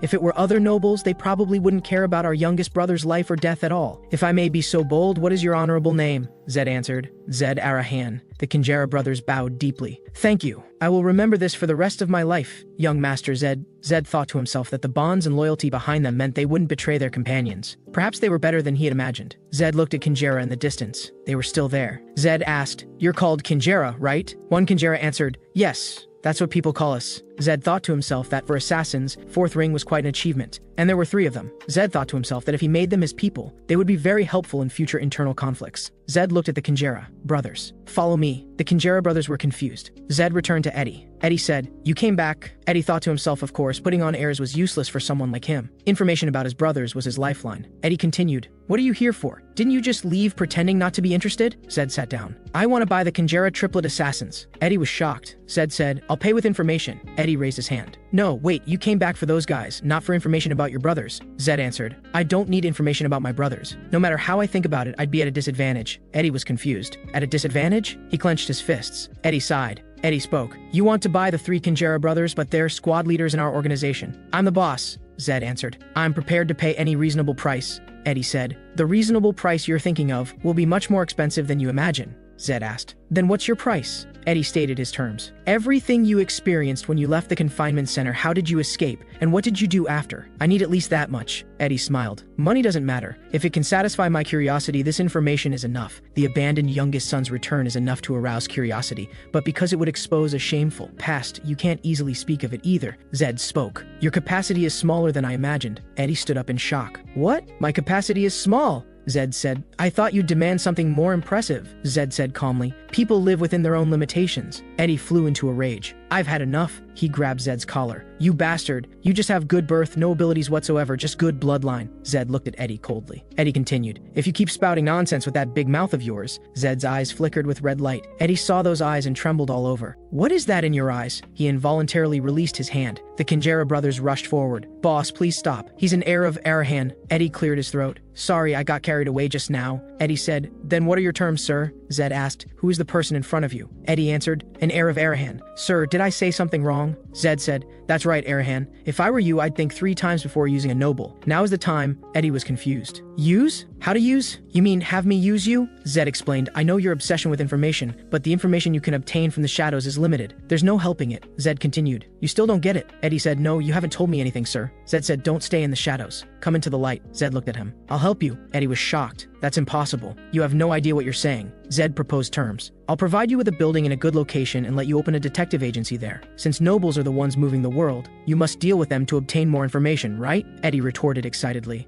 Don't think I can't rise up because I lack money. I'm a commoner. I can't buy or sell buildings, Zed answered. I'll be the building's owner, not you. You'll just be a tenant operating a business there. Eddie said, what? Zed continued. I'll also station members of Arahan's Mahodan to provide security. Are these terms enough? Eddie was stunned. Zed said, I'm inviting you to be a partner. I'll help you do what you want to do, and in return you give me information. How good would it be for us to help each other? Eddie thought to himself. I could get the information I want. And Mahodan members too, can I really trust this? He asked, stammering. Will you really provide a building and station Mahodan members? Zed answered affirmatively, really. I never break my word. The Kanjera brothers standing behind him nodded frantically. Eddie's heart surged. This was a once-in-a-lifetime opportunity. Major events among nobles, beggars' information was mostly insignificant. If Mahodan members were stationed here, this was simply a huge diamond fence. He absolutely couldn't miss it. Eddie extended his hand. All right then, I'll team up with you. Zed grasped his hand. Good, you've thought it through. Zed leaned closer to Eddie. But you know deals have deposits, right? Eddie asked confused. Deposit? Zed stated his demand. Information about my brothers and the Kanjera triplets. Eddie sighed. Zed smiled. That's the deposit you'll pay. Zed rode on his white horse. Finally, the magnificent Arahan family's grand estate appeared before his eyes. The group slowly approached. Ryu looked at Zed worriedly. Zed, you didn't sleep last night either, did you? Are you all right? Zed said. You should worry about yourself, Ryu. Ryu said with a smile. I'm just too excited. Zed thought to himself that he had spent the whole night memorizing the information Eddie gave him. Each piece was shocking enough. His brother's allied forces in the city, expense records, even servants' personal information. He really didn't know where Eddie had collected all this from. If he gave him wings, he would fly even higher. What remained now was to buy time to grow stronger in Arahan's territory and survive his brother's internal conflict. Today was crucial. How he handled things today would completely change his situation. Zed said, let's go in. Pearl's hooves stepped onto the estate's grounds. A golden obelisk carved with runes stood tall. Guards guarded the golden gates. One guard shouted loudly, Halt! Dismount and identify yourself. Another guard stopped him. It's young Master Zed. We received advance notice. Zed dismounted. I've returned by the family head's order. Lead the way. The guard stopped him. Wait, the people behind you can't enter, Zed answered. They're my companions. I vouch for their identities. The guard insisted. Sorry. Without the family head's permission, outsiders cannot enter. Zed thought to himself, damn it. Things got complicated from the very first step. Although there were ways to force entry, breaking the rules on Arahan's turf didn't seem like a good choice. Lacto stepped forward. Zed said, Sir, please wait a moment. I'll be right back. Lacto said, Don't worry about us. Take care of yourself. Lacto continued, An old man's intuition isn't reliable, but I have a bad feeling about this.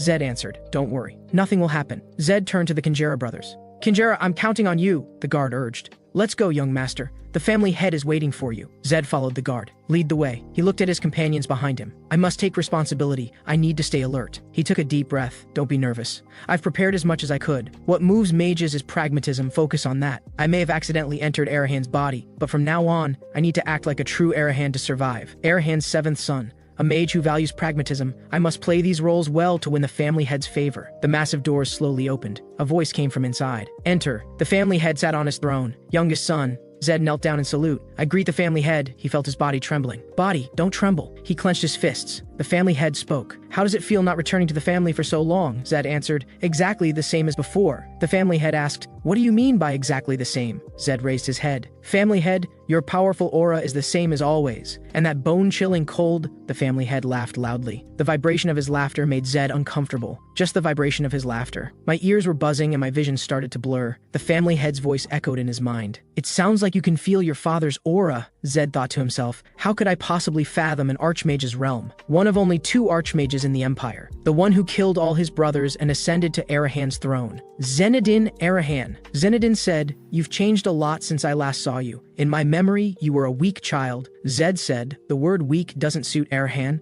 Zenedin laughed. Yes, that's right. My child could never be a waste who can't even sense mana. Zenedin spoke. I heard you awaken lightning aura. Zed's heart jolted. Zenedin asked, How much do you know about that power? Zed answered, I know it surpasses the existing 4 major attributes. Zenedin said, In Arahan's history, there has never been a precedent for obtaining power other than fire. How did you acquire lightning aura? Zed thought to himself. Interested in lightning aura. I didn't expect that. Arahan's bloodline possesses infinite possibilities. This isn't strange, Zenedin asked. Weren't you surprised after obtaining lightning aura? Zed answered, I heard it's a power that might appear once in 100 years. Such a blessed power should naturally belong to Arahan. Zenedin laughed again. You only say the right things. Zed felt his stomach churning. Every time he laughed, it felt like his internal organs were twisting. Please stop laughing. Zenedin stopped laughing. I haven't laughed in a long time. I called you here because of lightning aura. I want you to research and develop it. If you reach a meaningful level, it will be more valuable than any record, Zed thought to himself. So adding this rare power of lightning aura to his arsenal, he wants to use this youngest son who just escaped death. That's fine. If he has plans for me, he won't kill me right away. Zed lowered his head. I will follow the family head's orders,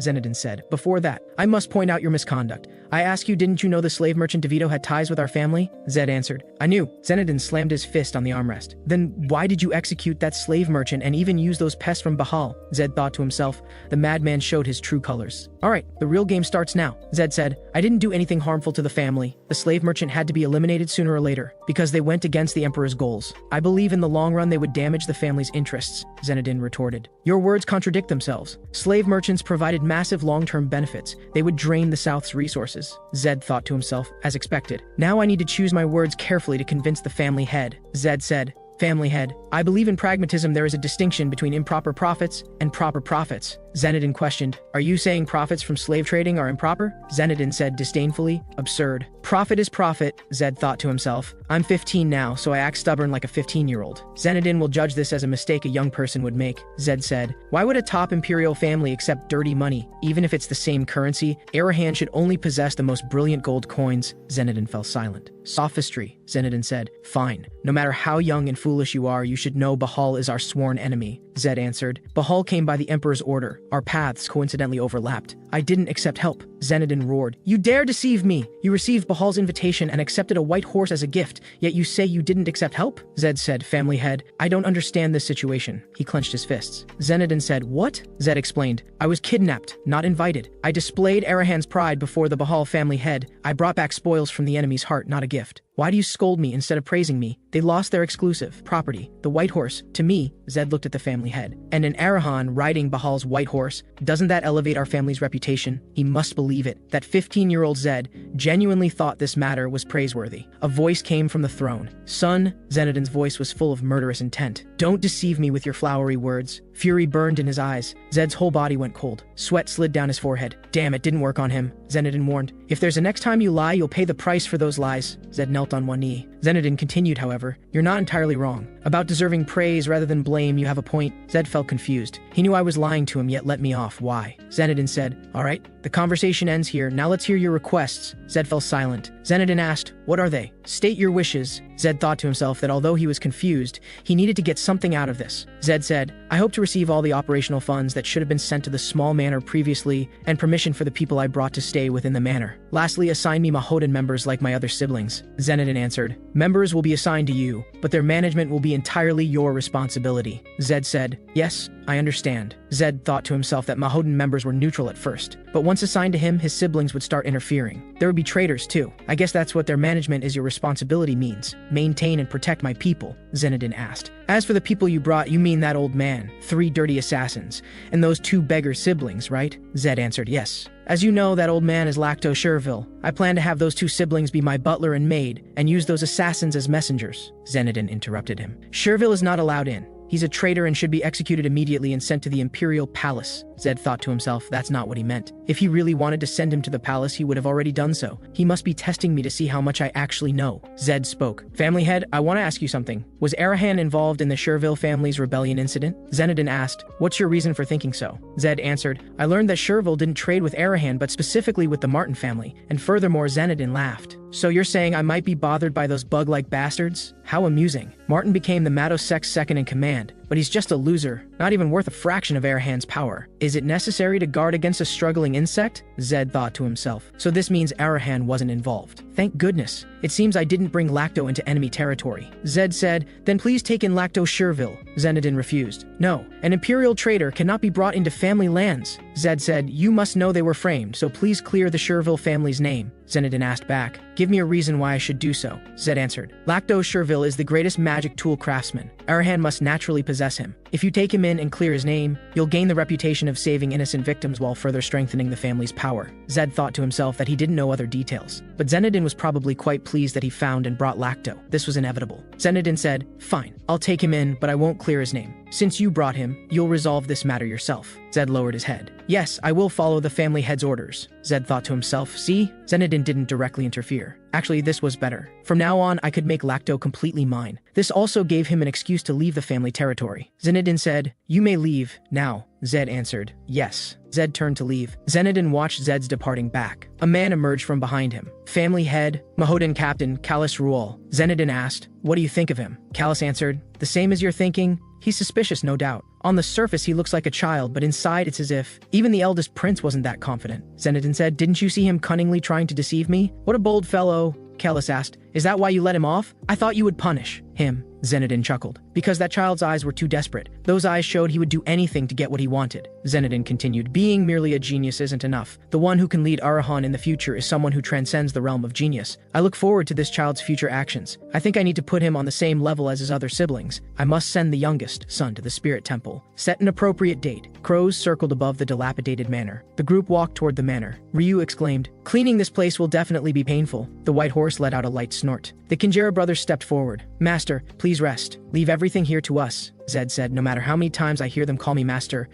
I just can't seem to get used to it." Lisa wiped the windows. Ryu and the Kinjera brothers were cleaning. A man approached. "Good morning, young master." Zed was clearing weeds. The Mahodan members arrived. 20 of them. "Not bad." Zed asked, "How long have you been members?" One man answered, "We all joined recently, within the past 3 months." Zed asked, "Then you must be a 5th ring mage." The man answered, "Yes, that's correct." Zed thought to himself that they were all newcomers, which was a bit disappointing, but it made sense. Because all the other members had been poached by his siblings, only newcomers remained. They seemed to be thinking they'd chosen the wrong side. Zed said to them, "Anyway, I'm glad to meet you all. Let's work well together from now on." The man nodded. "Yes, but what are you doing right now?" Zed answered, "Cleaning." "The manor is a mess," the man asked. "But why is the young master doing it himself?" Zed looked at him. "I'm cleaning my house. Do you expect me to just sit around doing nothing?" The man said, "Yes, but for work like this you should order your subordinates." Zed thought to himself, speaking of which, this was perfect. Zed said, "You all help too." The man was stunned. "Us too?" Zed said, "Of course.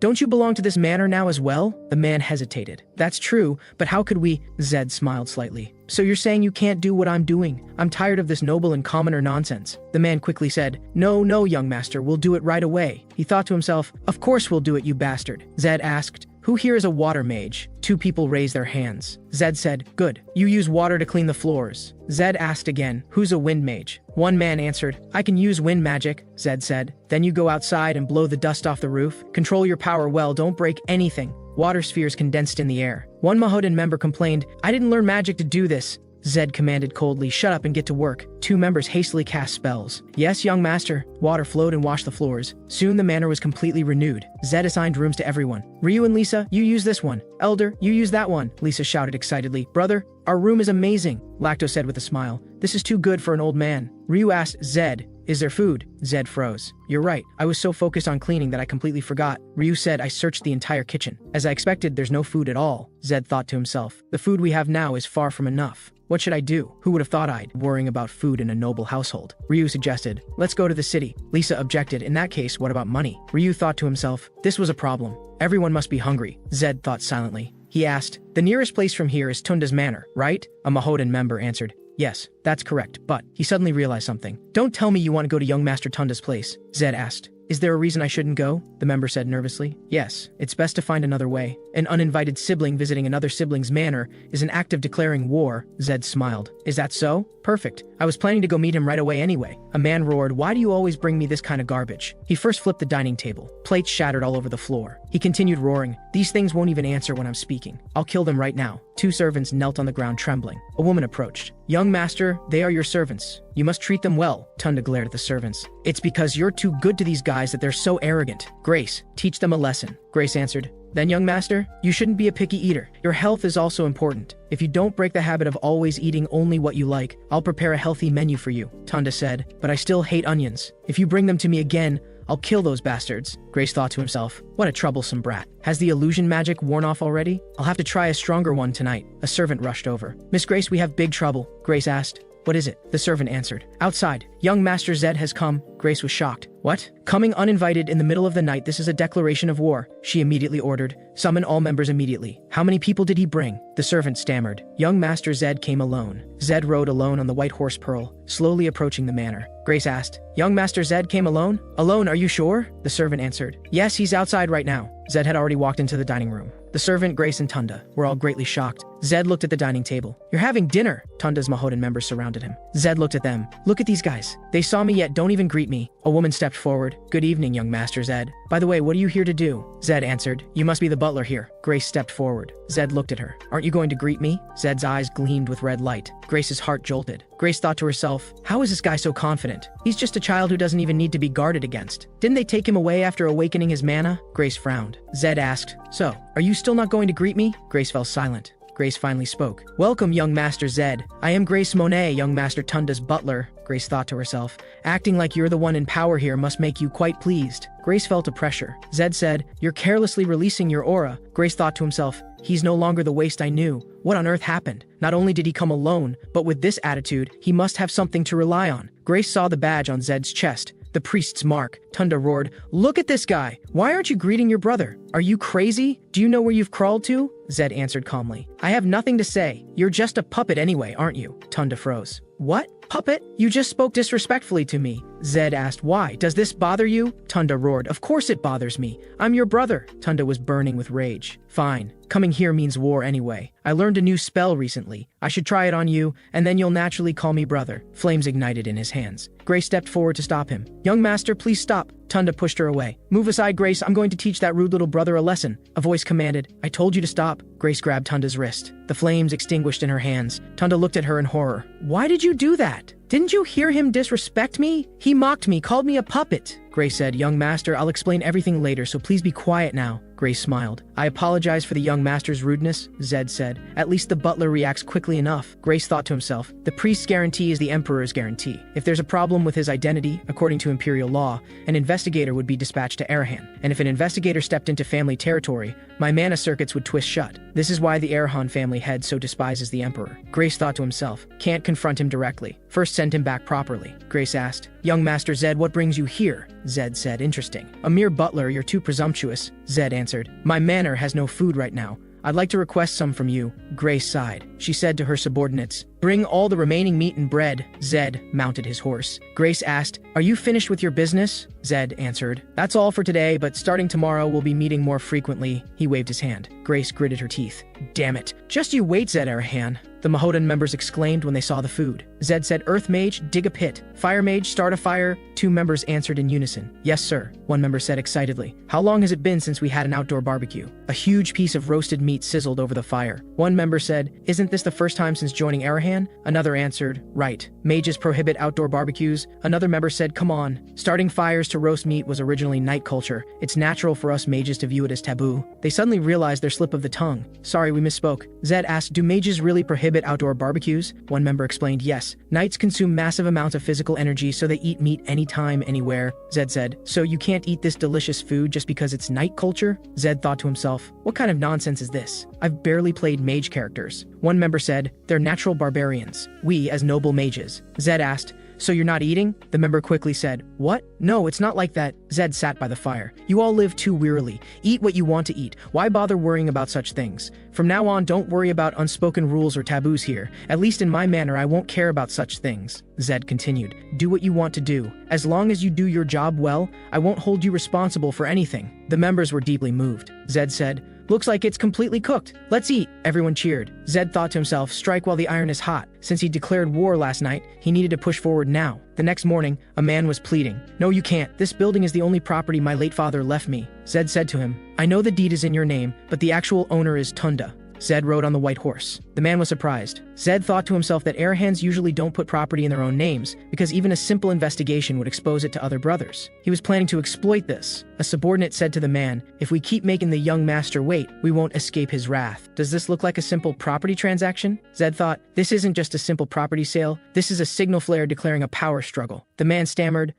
I don't have the documents. Zed answered, it's natural that young Master Tunda has the documents. I've prepared for this. Zed pulled out a document. As long as we have a sales contract and notarize it at City Hall, sign here. I'll pay double the building's price and guarantee your safety. But if you don't sign, you'll die here. The man asked, trembling. Will you really guarantee my safety? Zed said affirmatively. I always keep my promises. I swear in Arahan's name. The man sighed. He picked up the pen and signed the contract. I've signed. Zed took the contract. Good. From today on, I'm the owner of this building. At Neka's City Hall, an official looked at the contract. This is a sales contract. The building owner's authorization has been confirmed. Zed said, will you process this transaction immediately? Douglas Hooper answered, as long as it's a legal transaction, once the balance is paid, there shouldn't be a problem. Zed exclaimed. What a good system. Neka's mayor, Douglas Hooper, said with a smile. Yes, the deeds too. There were too many theft cases. We needed this dual management system so no one would be wronged, Zed thought. Someone wronged? Would someone really be wronged because of this transaction? The mayor looked at Zed. But young Master Zed is quite unique, Zed asked. In what way? The mayor answered. Arahan heirs usually don't buy buildings in their own names. Don't you know the reason? Zed said.